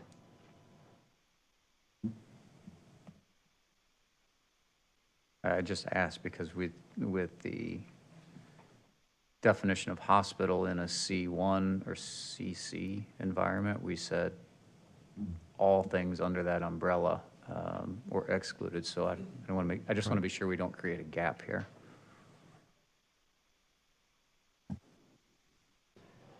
Okay, well, I'm going to go ahead and move on then in terms of some of the ways that we can then regulate the uses. And one of the things that the Commission brought up last time were some separation requirements. One way to look at it is in terms of the walk map. I think what was mentioned was quarter mile. I think what was mentioned was 5 and 10 minute.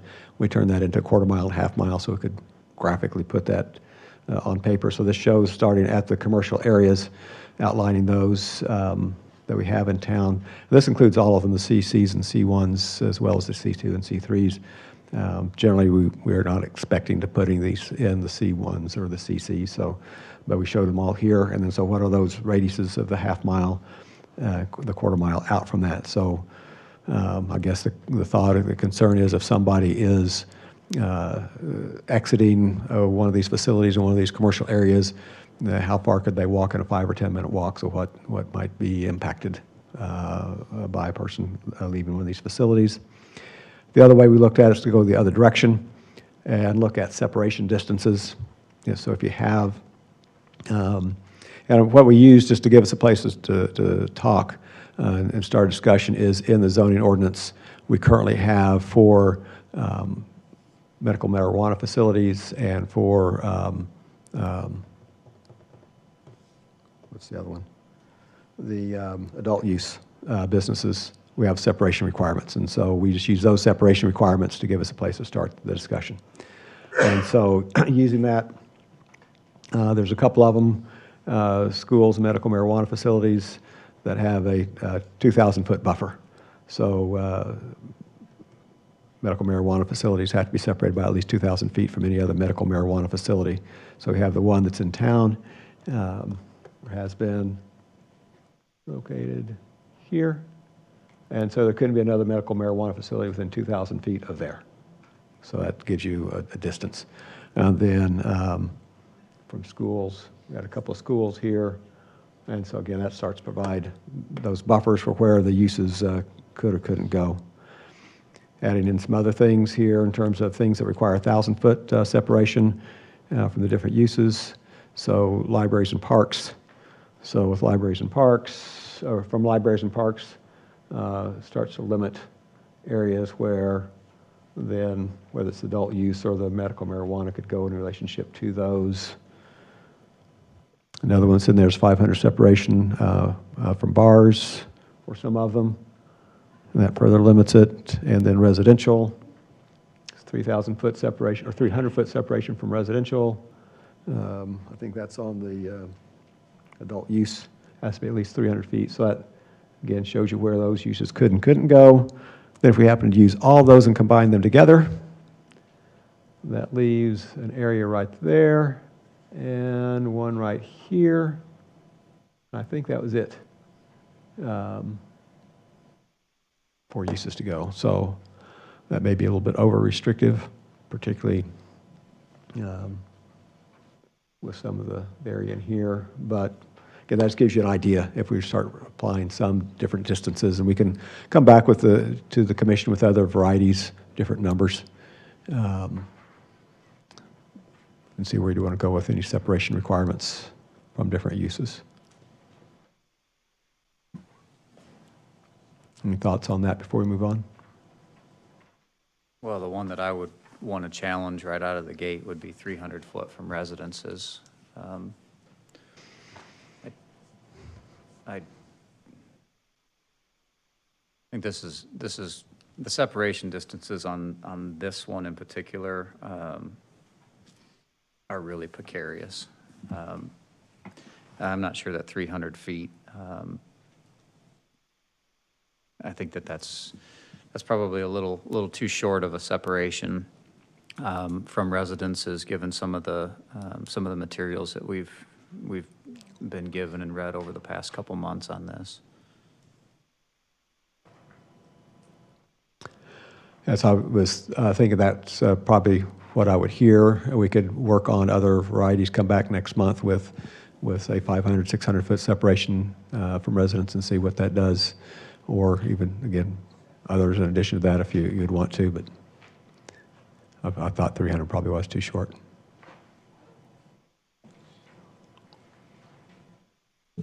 What did the there was the one quite lengthy study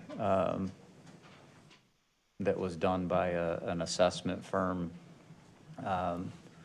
What did they recommend, or what was the zone of influence, maybe a better way? What was the zone of influence on residential property value from a detoxification facility?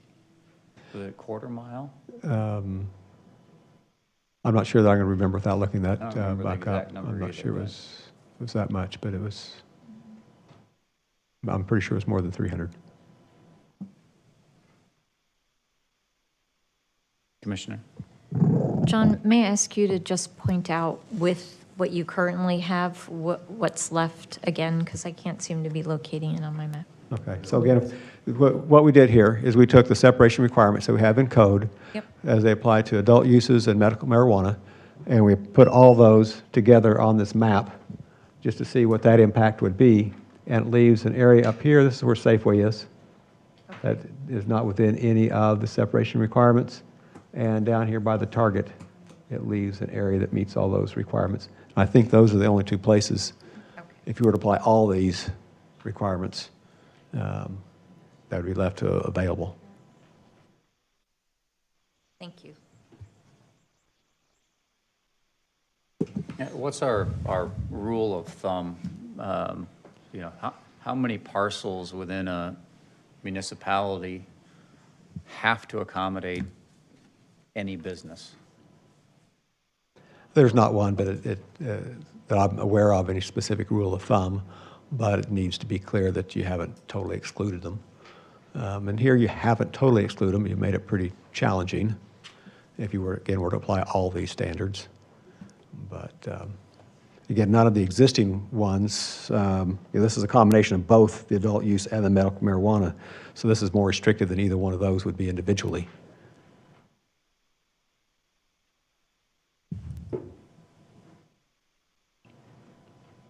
Chairman Gray. Commissioner Watts. Why would we apply anything less than what we've got applied on this legend, exclusive of the residential areas? Is there any logic there at all?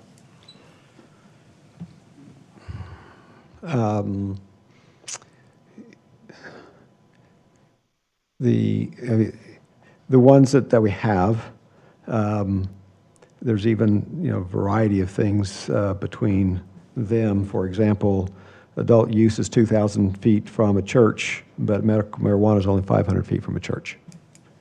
So I'm not sure what logic went into those, but somebody did think through and think of the business that's going on and the customers coming and going and what it might have more impact on and what less impact on, and came up with the numbers that are there. And so that would be part of what we're doing here, thinking about, look at whatever evidence we have of the clientele coming and going from these specific uses and what impact they may or may not have on any of these uses we think ought to be protected or separated from them, and trying to come up with the appropriate buffer or separation. Well, even though these spaces leave a very limited amount of appropriate zoning at this point, they do abut residential areas. So I think increasing the distance for residential area in particular, at least to meet the minimum of the medical marijuana separation. Medical marijuana does not have a separation from residential. No, I'm sorry. It's That's the 2,000-foot buffer from is that schools? It's schools. But I would have that, I'm going to go back to the 2640 that we had for sober living, and this to me is more egregious than the sober living, just from, so I would make the distance 2640. I'd bump that from 300 to 2640.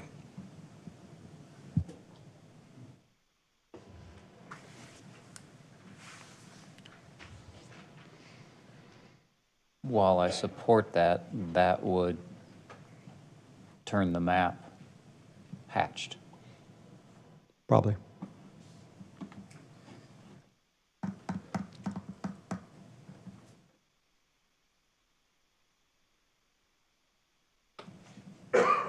And just for clarity, John, we're speaking solely about overnight inpatient type occupancy with this map, correct? Our outpatient. So the only one that in my mind is probably excluded is the outpatient treatment facility. Everything else I think is potentially in for a separation requirement. Not necessarily ultimately, but I think it ought to be considered.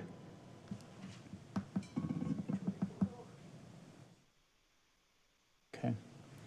Commissioners, other questions of John? Okay, I've got more slides yet. Well, I'm not done. Let's see them.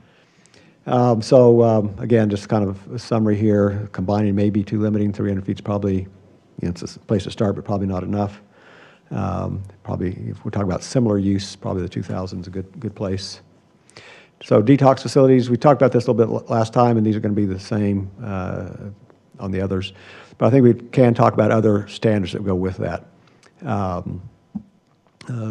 Things about the hours of operation, and I think I'm jumping ahead of myself a little bit. But again, we're probably talking about C2 and C3. One of the issues that we've seen as we've looked at these is facilities that don't have an indoor waiting place for people who are waiting either to be served or waiting to be picked up. That we require they provide inside waiting area and not allow outside waiting. Because that's one of the environmental impacts that happens then to the adjacent neighborhood. They require some type of good neighbor policy, that they recognize some of their impacts and provide the means for dealing with those impacts. Make sure we have contact people, and if it is an inpatient thing, what is their policy for how people arrive and how people leave, so they're not, again, just left to wander around and maybe be an impact on the neighborhood. So similar things here with the treatment centers, describing a little bit more about their uses and how we might look at other controls in the ordinance besides just the separation distances to address those concerns. So we would imagine, as we move forward with this, that we would be adding the definitions similar to what were proposed this evening to Section 1.12, and that in Section 12.02C, which is just uses allowed in the C2 and C3, that we would then list these uses and some standards along this line to go with those.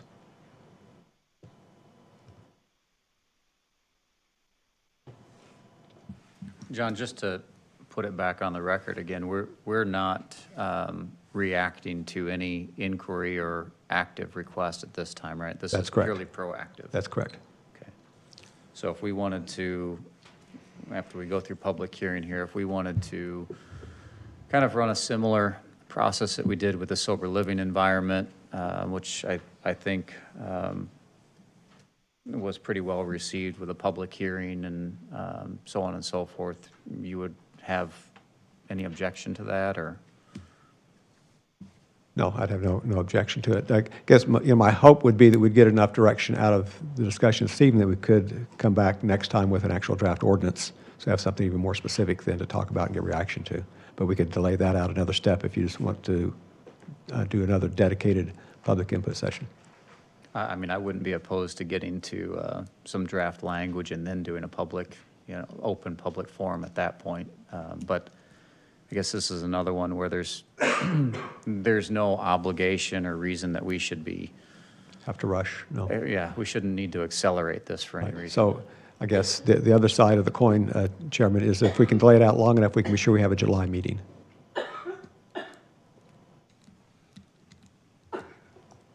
Okay. Or we could wait. We can wait. Okay. It's Commissioner Dempster's birthday in July, John. All right, Commissioners, final comments, or we open the public hearing? Commissioner Watts. I think that we have the same concerns about detox facilities, whether they're inpatient or outpatient, as we did with sober living. The primary people that are affected are going to be the residents.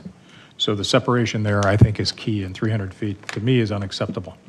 But I think that there's a similar concern with businesses, because businesses don't want the unintended consequences standing around either, and so we have to be cognizant of that as well. So I think, from my perspective, I want to make it as aggressive as possible and still offer, in a medical environment where there is the opportunity for somebody to set up a facility that is well managed and well controlled. So my comments. Commissioner Dempster. I do have a question. On one of your slides, you had a suggestion about a discharge policy. Some of the research that I've done, and this applies over all the topics we've been talking about, is, what happens when someone kind of falls off the wagon. I don't know the correct lingo, but, what I've read is they just get kicked out. So is that what you mean by like a discharge policy, or what can we in fact state if someone does in fact break the rules or doesn't complete the program? Like, how are they assisted? They're just not left, or you're out and.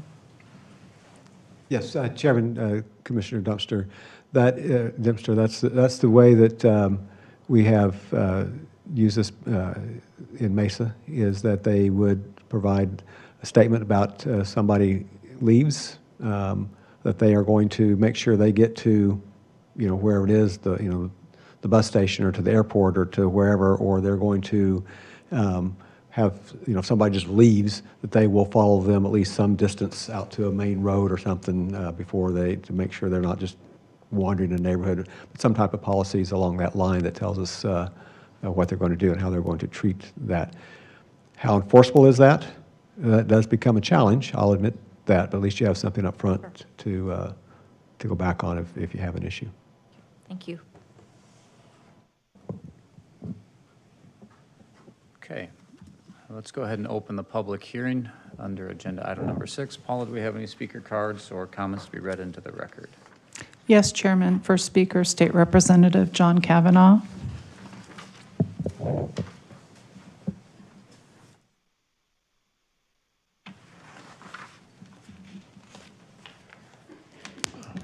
Good evening. Thank you for listening to my comments. When I heard you were having this hearing, I asked one of our staff people to look into this issue.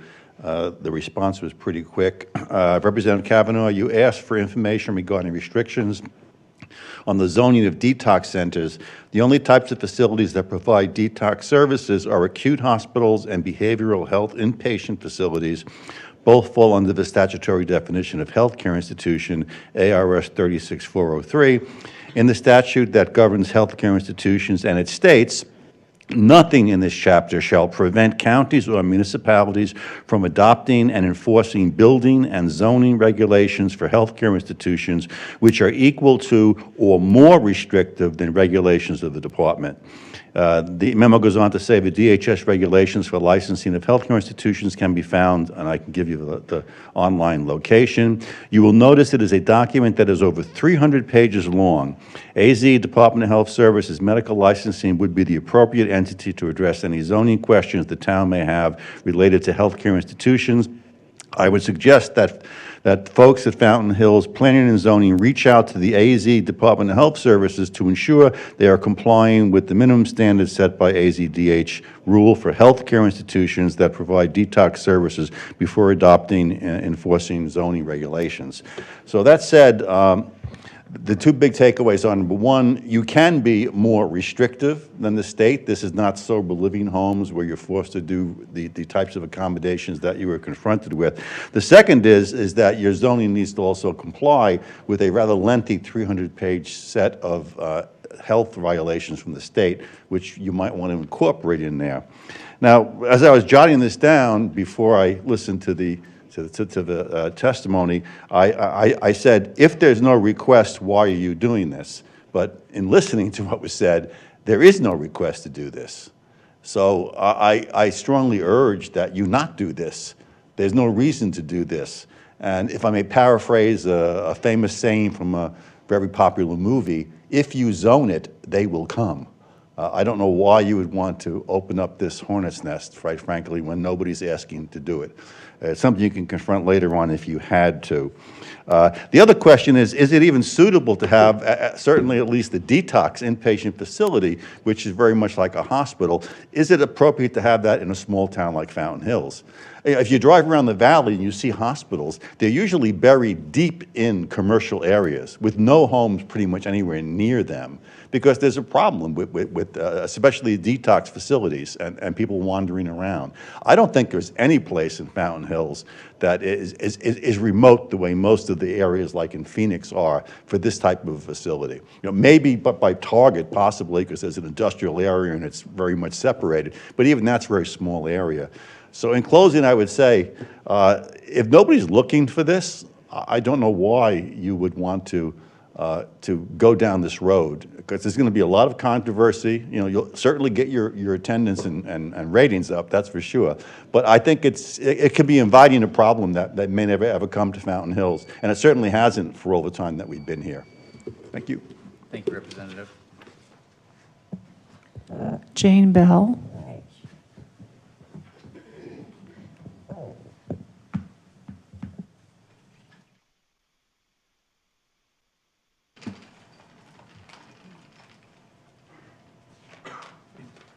I don't think I need to speak after Representative Kavanaugh. He said it all. First of all, thank you to all of you, and thank you for sending a good ordinance on the sober living. I wished all of you were on the council. I think that sums up my feelings. I got this and I looked at it and I thought, detox. Then I looked at it more, and it really goes into the old form of treating drug problems with the campus atmosphere. And I was wondering, why are we going there? I agree with Representative Kavanaugh. Where are you going to put it? And then I looked up there, and it's 300 feet to a residence. This just doesn't make any sense. In my thought, I said, why are we doing this to Fountain Hills? We all came here. There's Detox right down on the corner of Scottsdale and Shea. I went and talked to them. We already know the Fountain Hills Recovery is doing Detox. Their new house over on Scottsdale Road, that's 24-hour. And all Detox should be 24-hour, especially when you have acute. You've got to have medical people there 24 hours. They're already doing sub here. Their advertising says it. So we need to look at what's there, why are we doing this, and what are we looking at? I wrote this down just quickly. These are things that I would look for in an ordinance. The number admitted needs to be 5 plus a medical 24 hours coverage. No loitering outside, admit only if coherent and knows the facts themselves. Has a policy for urine testing, policy for the health care. If the patient wants to go to a hospital, they must let them go. All employees must know CPR. Must be 2640 from the school, the park, and the church. It should have a waiting room for the alcoholics. Authorized to provide involuntary court-ordered alcohol treatment. They should report a death. Type of substance by which the behavioral facility provides detox. Detox process used by the faculty. What do? And they need to have adjustable beds, and that's in with the state requirements. I hope you guys really postpone this. I think we need a lot more people input. We just got through with the sober living. People are not in tune with this yet. I think you really need to let the residents speak out and get knowledge about it and then take a look at it. We'd all appreciate that. Thank you. Thank you, Mrs. Bell. Larry Myers.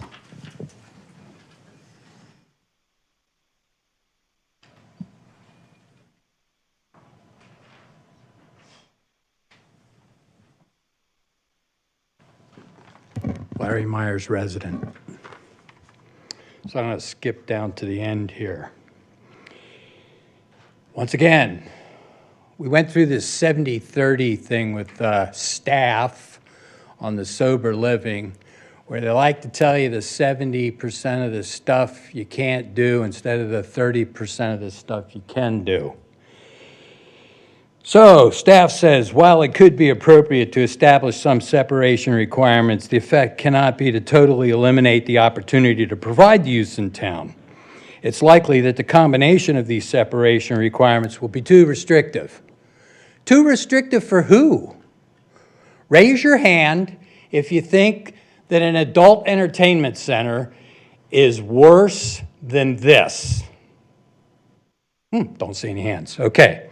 So with that in mind, let me skip to what happened to me in Texas. Again, properties commercial, detox hospital, me next door, 1 square mile overrun with people who come to the facility, which John Wesley 15 months ago at the retreat says there might be a problem when more inmates than the capacity you may find their way here and then be in the area. No kidding. I can vouch for the fact that it happens. And the migratory pattern of these inmates that are over capacity is one square mile. Now, in Fountain Hills, as Representative Kavanaugh stated, they're buried deep inside of commercial areas in places like Phoenix. In Fountain Hills, you can't bury anything deep inside of anything here. You're going to be near a school, you're going to be near a park, and you're going to be near a residence. You're going to be near a church. You're going to be near businesses that don't want them. I guarantee it. I lived it. So with that in mind, the 30% we can do probably will if someone wants to do this, probably will cause us to have to fight them off. Just the way we had to craft the sober living thing to create an environment where they didn't overrun us. Then you have to look at the actual reason for having this. How many people in this community on an ongoing basis, because we have to fill the beds, you can't operate a business without cash flow. So you got to keep them going. How many people from this community actually need this? Probably that many. And so I'm with Representative Kavanaugh. The heck with it. We don't need it. We don't want it. Keep the separation.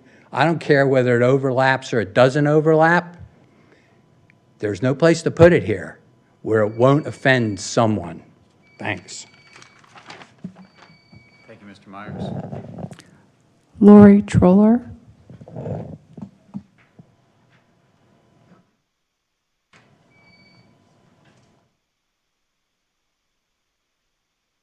Council Chairman Gray, I'm Lori Troller, resident, and I'm sorry, I'm going to repeat everything they all said, but I can't rewrite it at this late moment.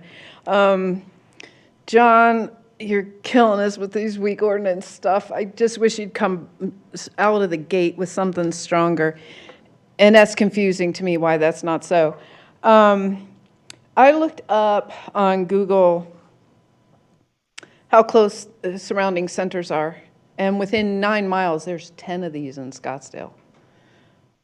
I go to Costco for groceries. I mean, I can easily go over the hill for this, so I don't see the need for it.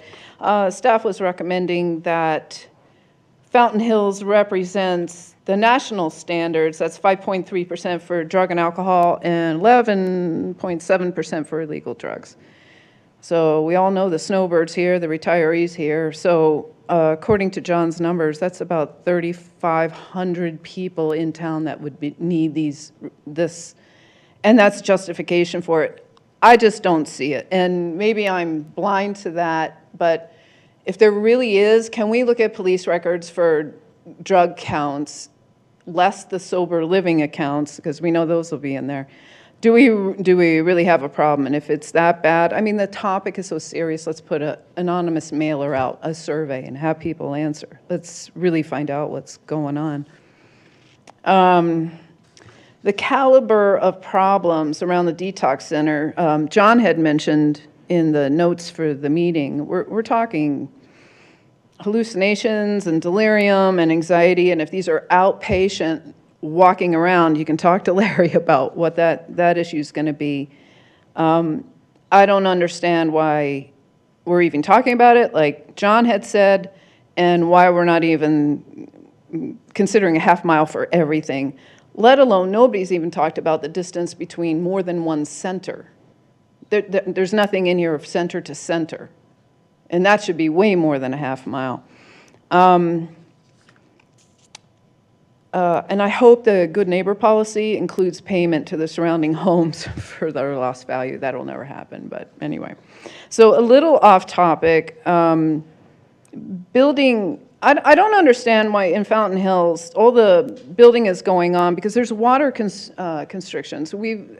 The west side of town has been shut down. They're not allowed to build anything unless it's a rebuild.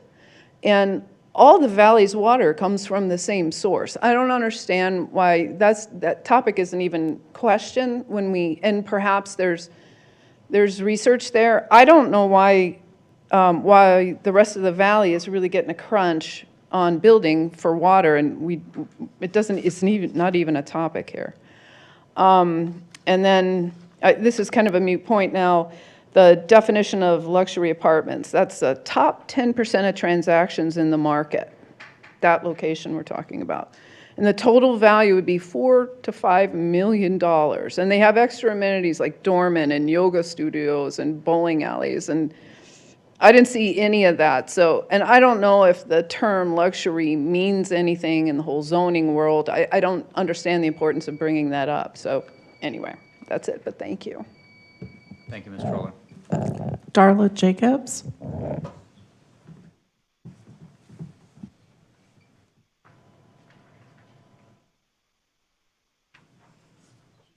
enough. I'm Darla Jacobs. This is my first meeting, and the highlight so far is that I finally get to see the Planning and Zoning Board, and especially Peter Gray, who I have exchanged emails with in the past. So, hi, Peter. We've owned a home in Fountain Hills since 2005 and have been residents approximately 5.5 years. In the last 4 years, I've seen just absolutely disastrous business development efforts in this town that are giving me a huge headache. I don't know much about detox facilities, but I didn't know much about sober living homes either. And I know a lot because I got involved in that, so I suppose I'm going to learn a lot about this too. But I can just say, from a common sense point of view, I agree with almost everybody who's gotten up here, or probably everybody. This is a disaster for the town. When you're talking about detox facilities, and you maybe think, well, 1, 2, maybe 3, maybe 4. When you're talking maybe 20, because we're going to have such an influx of sober living homes, we already have at least 6, they have to be fed. And somebody joked with me that there's going to be a detox facility on every block in Fountain Hills. And I laughed, and I said, oh, that's not going to happen. But with these kind of distancing, it's definitely going to be happening, which is very dangerous for the residents of this town. So just like the sober living home ordinance that was passed, I'm urging Peter and John Wesley to go back on that one to establish some safety for the residents of the sober living homes and the Fountain Hills residents by putting the general liability insurance policy back in again, because after many discussions, I've found that it was written as a from a land use perspective only, and that is the domain of the municipality, not the state, so we can have it, and that was the excuse as to why they got rid of it, because the state had preempted it. So that's it. I suppose you'll see me in the future. Thank you. Thank you, Ms. Jacobs. Ed Stizza.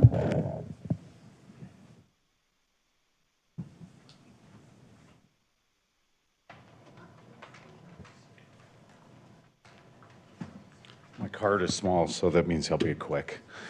So, Chairman, Commissioners, public, again, thank you for allowing all of us to speak.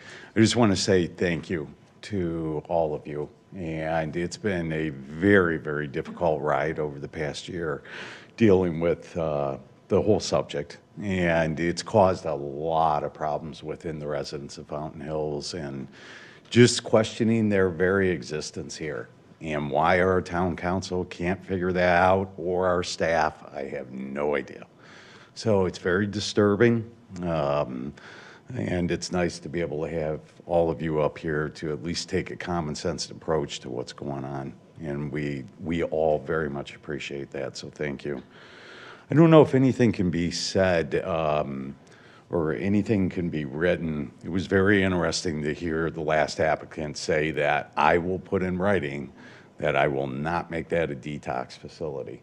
So is that something legally we can do as a town? And then the second part of that, what does that mean if he turns around and sells it? Which is why I asked that question, you know, so of the occupants, or the applicant. So that's pretty much it. Thank you again, and for staying on top of this. We all know that this is not an easy thing to do. So thanks for your time, everybody. Have a great night. Thank you, Mr. Stizza. No more speakers, Chairman. Thank you, Paula. Should we bring John back up one more time?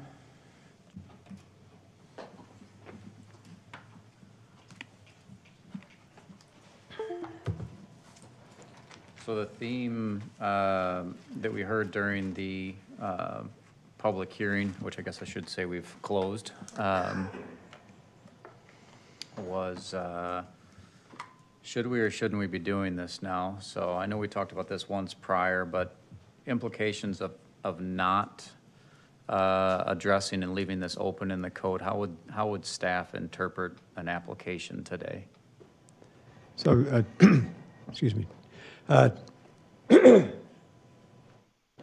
Chairman, the zoning ordinance does not specifically list these uses in the code.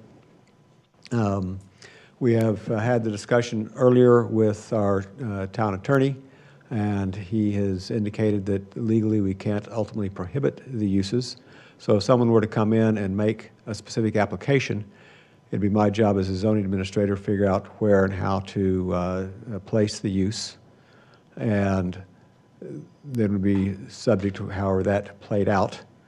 I think that's been the concern that the council had, and that prompted this commission to take up the issue, is that rather than be under the pressure of a specific application and something that might have to be done more administratively by staff, that by the commission taking this on, you can look at it, you can set the rules of the game so that if and when a application does come in, you have already taken care of it and put as many safeguards in place as possible.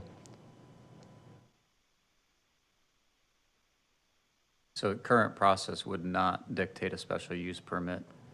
No, current process would be zoning administrator deciding how to fit it into the zoning ordinance. Okay, thank you. Commissioners, questions or any direction to John?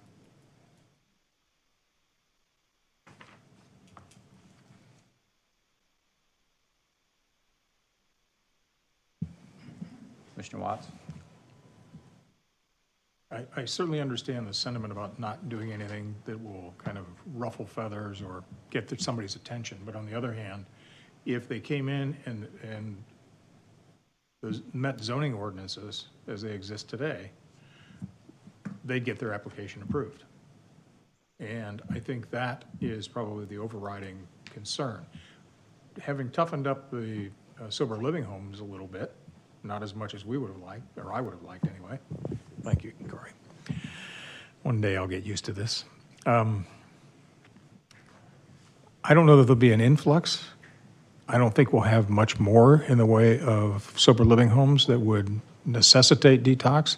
But I do think that we ought to take this opportunity to make this regulations more stringent than they are today. So with that, my comment.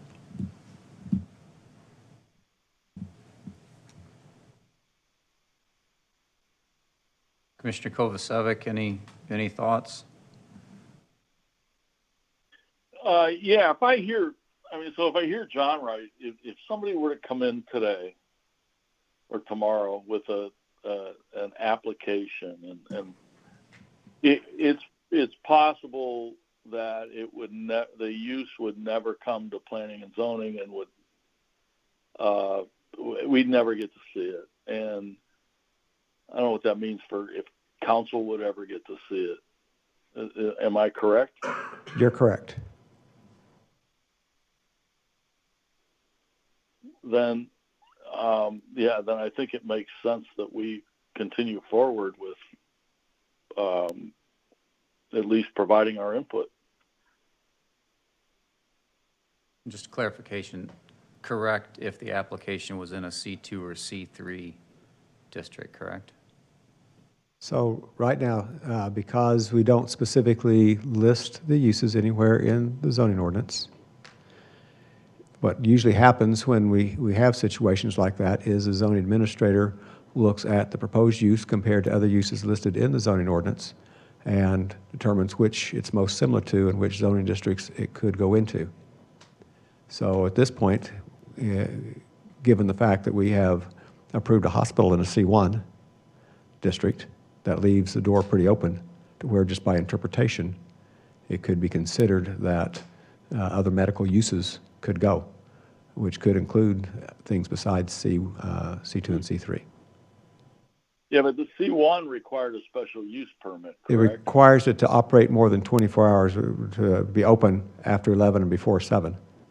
So an outpatient that was open during the hours of 7 to 11 could potentially, again, I'm not saying it would, but that's just the risk, I guess, we take by doing nothing, is leaving it open to that interpretation process at some point.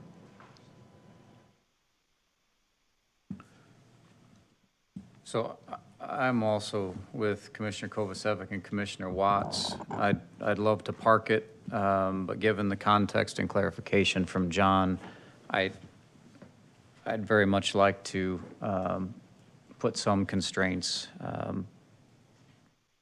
on this for peace of mind here. The counter statement that I'll make, though, is we did just go through a gauntlet with the residential component of this. I very much want to see a public input process beyond our traditional. That hearing that we did for the sober living homes, not hearing, but what do we call that? The public forum. I was a little skittish of that going into it, but on the backside of that ended up being a very useful session, and it was very very beneficial, I think, for residents, for the commission, et cetera. So I'd like to see that as a part of this process. I'm not in favor of pushing this. I'm okay if this drags out. I'm okay if we skip a couple regular sessions to let this come to fruition, but I do think we need to probably address it. Chairman Gray, just a point of clarification for John. You said the administrator makes a determination as to where a facility could go? Yes. Isn't it generally the applicant already knows they've purchased the property, they've leased the property or something? They already know where they can put put this type of an operation. Do we offer them something as an alternative to what they're requesting? Do we coach them, or am I misunderstanding what you said? Well, if somebody, excuse me, comes in and is proposing a use that's not specifically listed, they could have already purchased the property and hoped to do it there, but that's their risk at that point. The job of the zoning administrator, as I mentioned before, is to take that use that's being proposed and get a good understanding of its characteristics, compare it to other similar uses in the zoning ordinance, and decide where it indeed would fit, which may or may not be on property they already own. So the administrator would be obligated to say you could put it into C1, 2, or 3 if there was no regulations that prohibited that. So I think that's the reason for necessitating tightening up, making those regulations more stringent. Right. So again, I'm not saying that it would be allowed, but right now we don't know. Right. And so that's a risk we run by not formally stating where it should go. Okay, thank you.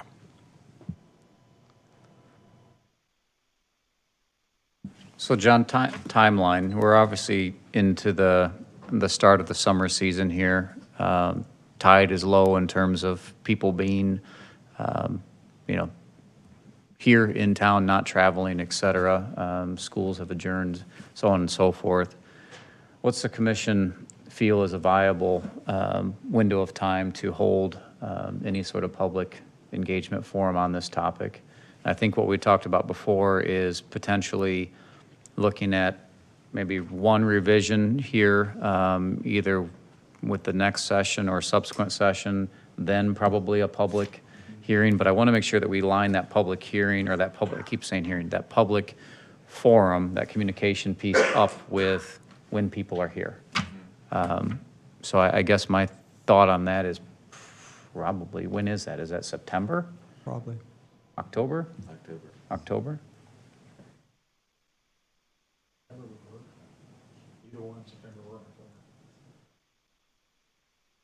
Thoughts, John? Yeah, it wouldn't be before then. It'd be at least September. I guess I'm in favor of let's get our language to a place where we can have a good conversation, open mic night with the public, but let's maybe target that session happening in October, second week of October, and then we can spend the next month or two deliberating the final language and recommendation. Are we okay with that? Sounds good. Commissioner Kovacevic, is that align with your expectation? Yeah. Okay. So let's go down that path. Okay, so excuse me, with that in mind, I'm thinking we probably would not have anything on the June meeting. give us a little bit more time then to put some meat on bones, but have something that could be out to the public certainly by August, that they could be reviewing and thinking about to come to a public session in, you said October? I think That's so. what you're thinking, kind of along that timeline. Okay, Okay? sounds good. Okay, thank you, John. Thank you. All right. Get back to the agenda.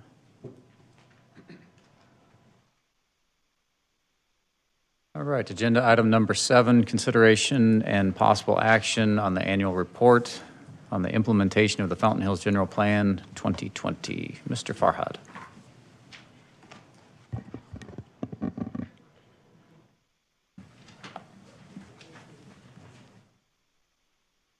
Thank you, Mr. Chairman, members of the commission. Excuse me as I struggle with this trackpad. Here we go. All right.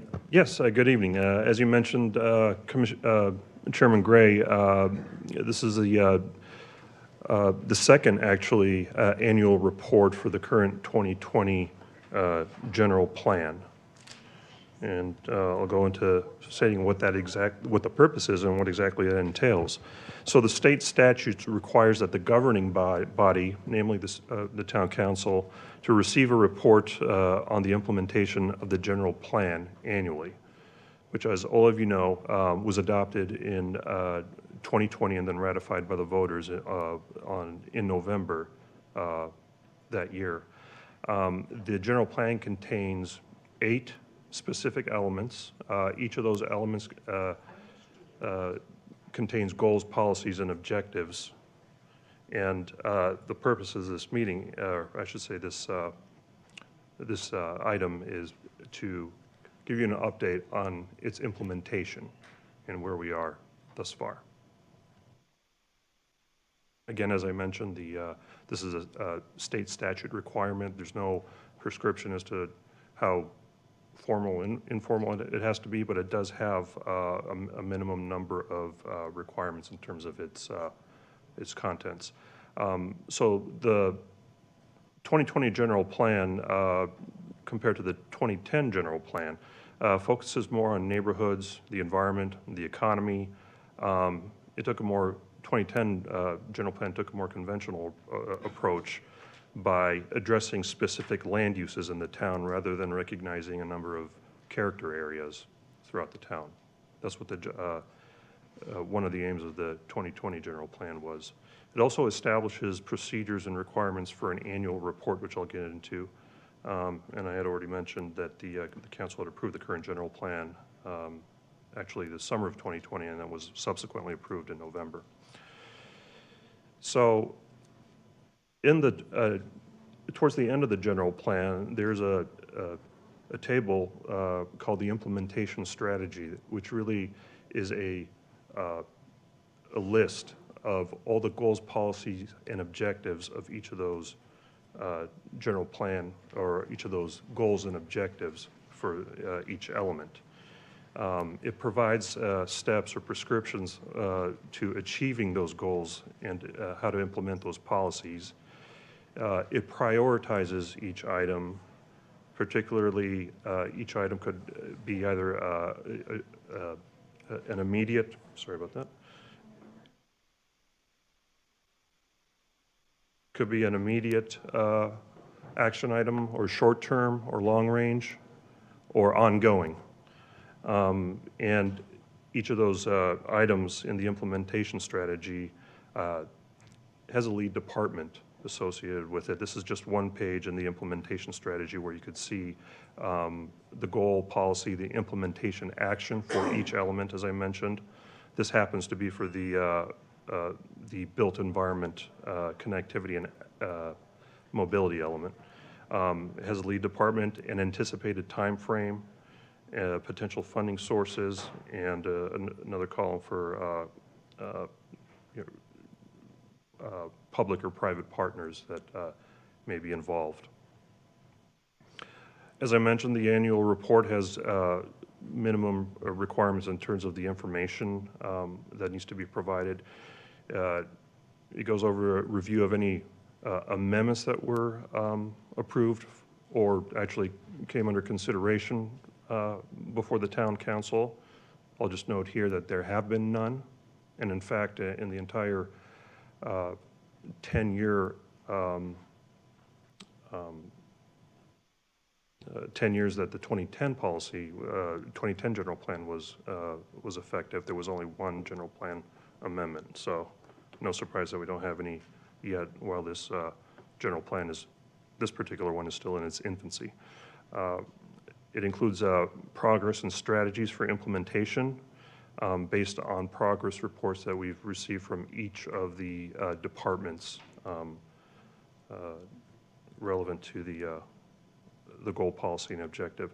It also reviews policy issues that have come up so far since its adoption. Various departments, they haven't identified any particular policy issues at this stage. As I mentioned, it's still in its infancy, and recommendations for amendments. And we have no recommendations for that at this time.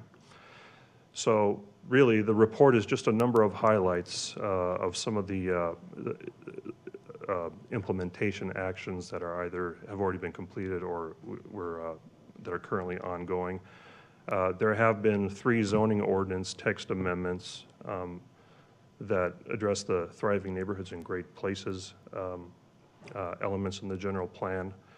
The 3 that came before you in 2021 include the citizen participation plan requirement that was in the approved last year for rezonings and special use permits. Also, there were new regulations for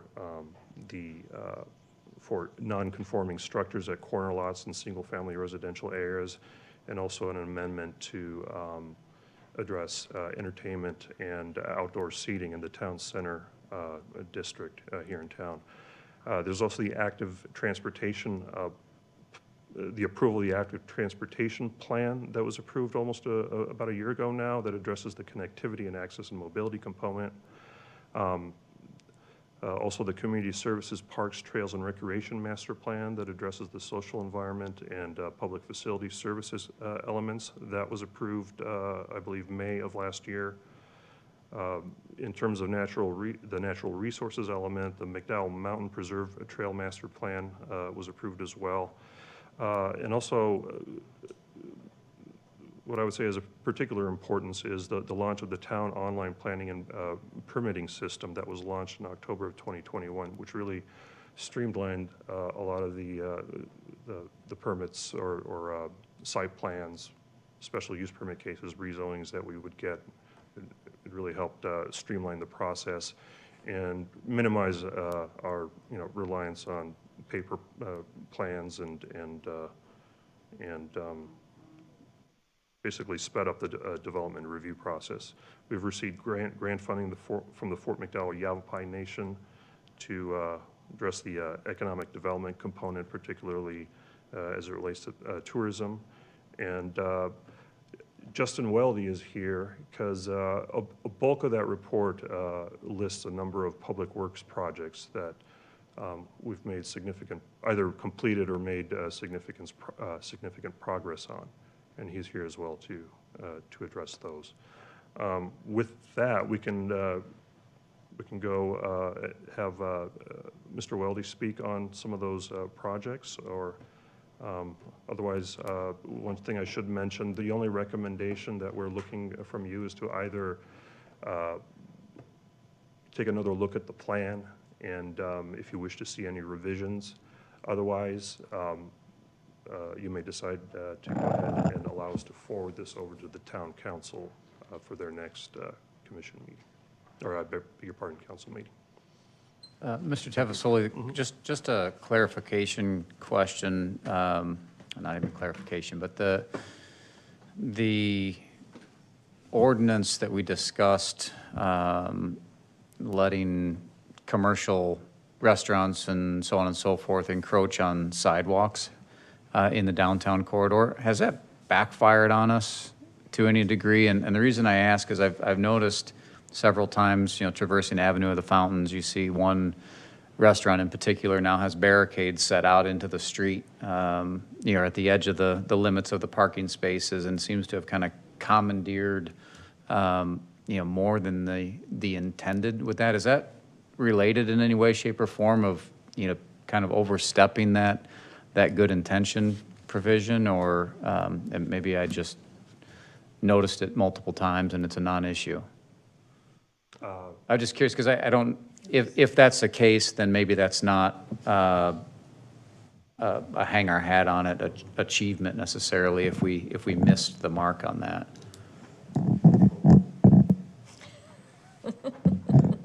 Well, Mr. Chairman, members of the commission, I haven't heard any complaints. None were communicated to me as of yet. That's not to say those problems don't exist. And I'm not sure if there were any requests for encroachment permits to the town council for outdoor seating and entertainment.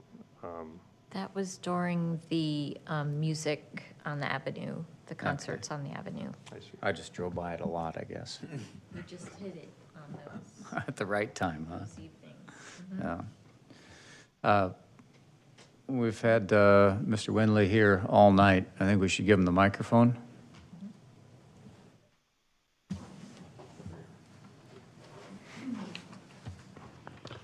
Mr. Chairman, board members, thank you for the opportunity.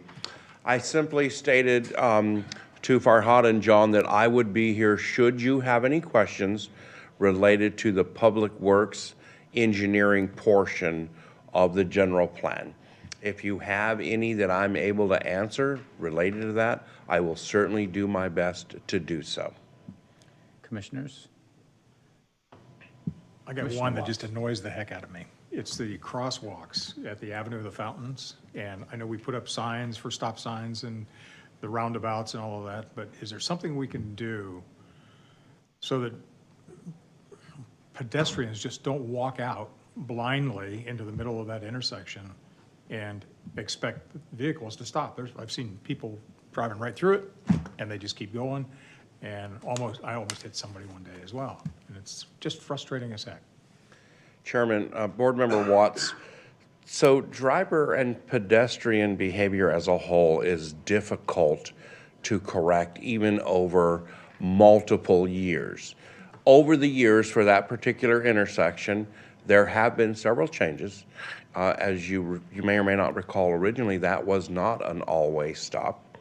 It did, however, have flashing round 8-inch beacons that you would push a button prior to crossing. That was eliminated in favor of the all-way controlled stop. We've also made enhancements to the crosswalk there by adding continentals, makes it look like a big piano.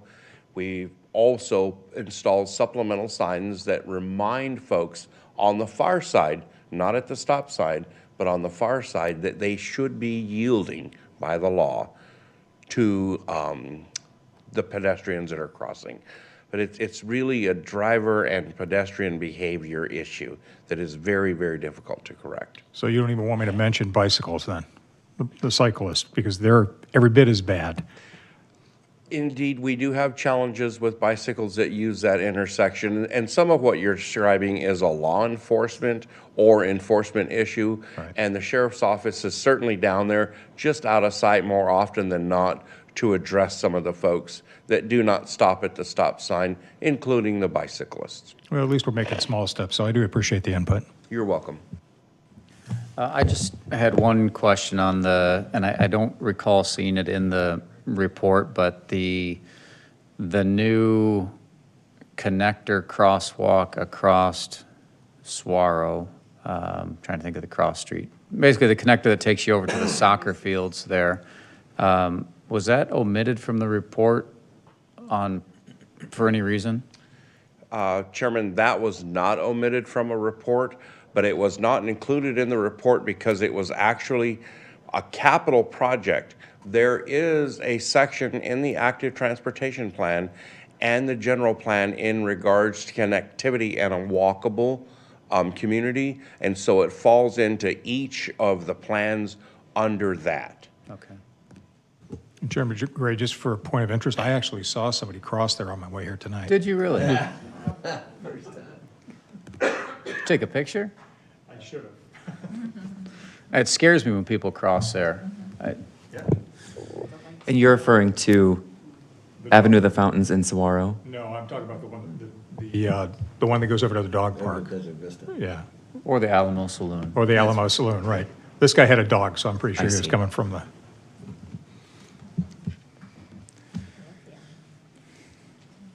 Any other questions? Mr. Winley, thank you. You're welcome.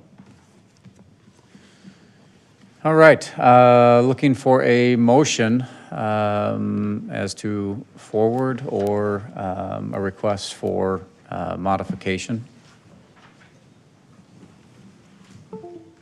Careful, Farhad, careful. I heard that all the way up here. I think we need to ground that microphone. Commissioners, motion on agenda item number 7. I move to forward the general plan annual report to the town council. Second? Second. All in favor? Aye. 7-0. Thank you, Paula. I think I heard Dan. What's that? I think I heard Dan. Dan, did you object? Yeah, you heard Dan. Okay. Okay. No, I did not object. Aye.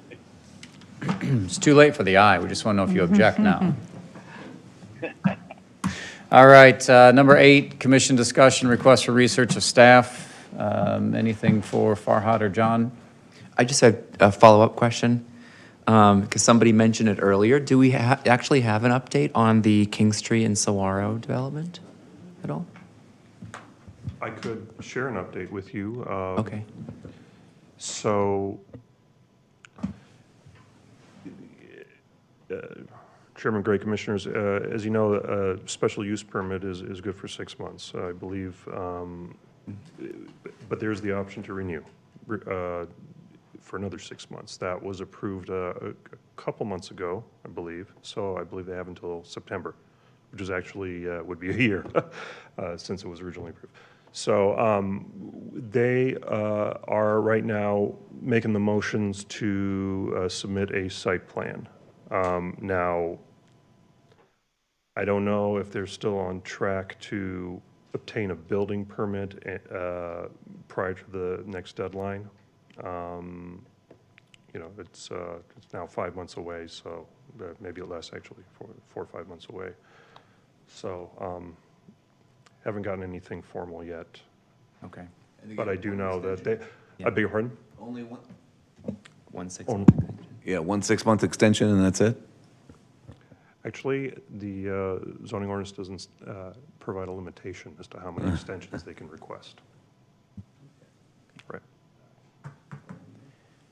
And just one other unrelated question. Somebody, it may have actually been Ms. Trawler that brought it up around water. So I think the state has a requirement, like a 100-year water plan, I thought I read, but I haven't heard that in any of our applications. So is that something that we have to have them include as well, or is there any reason why it's not in there? I believe, well, I was just going to share that I believe with plats, there needs to be a 100-year assurance of water supply. I think that's per state requirement. But other than that, I'm not privy. Yeah, I don't have too much to add to that, but that one of the requirements of the plating process is ADR has to sign off on that. But that's where it comes in when it comes to then individual developments. It's not really something that gets looked at because it's basically had been assured at the earlier stage. Oh, it was assured at the plat level, not at the, correct. Okay, because I'm hearing a lot of stuff going on with the water right now, and including like Rio Verde, I heard, was going to be cut off from Scottsdale, so I think this will be a hot topic. The foothills, yeah. Up to Trilogy, they have secured water somehow, but my understanding was that Scottsdale said we're no longer allowing you to haul water from here. Somewhere in their contract, it stated they could only get water from Scottsdale, and they told them they can no longer do that. But I think they came to a resolution. Okay. And, because it was very close the last time I checked in. I don't know what that resolution is, though. All right. Number 9, submission of commission request from the Development Services Director. I basically didn't hear any new requests for additional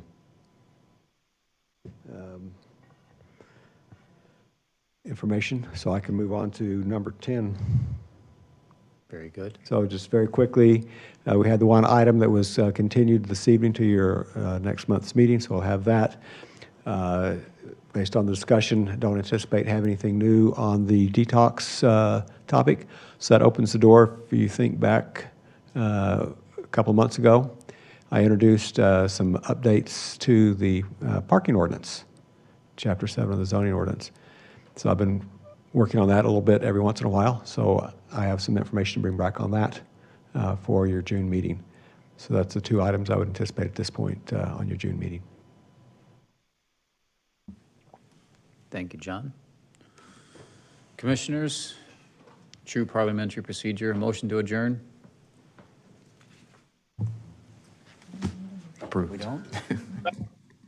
Second. Second. Adjourned.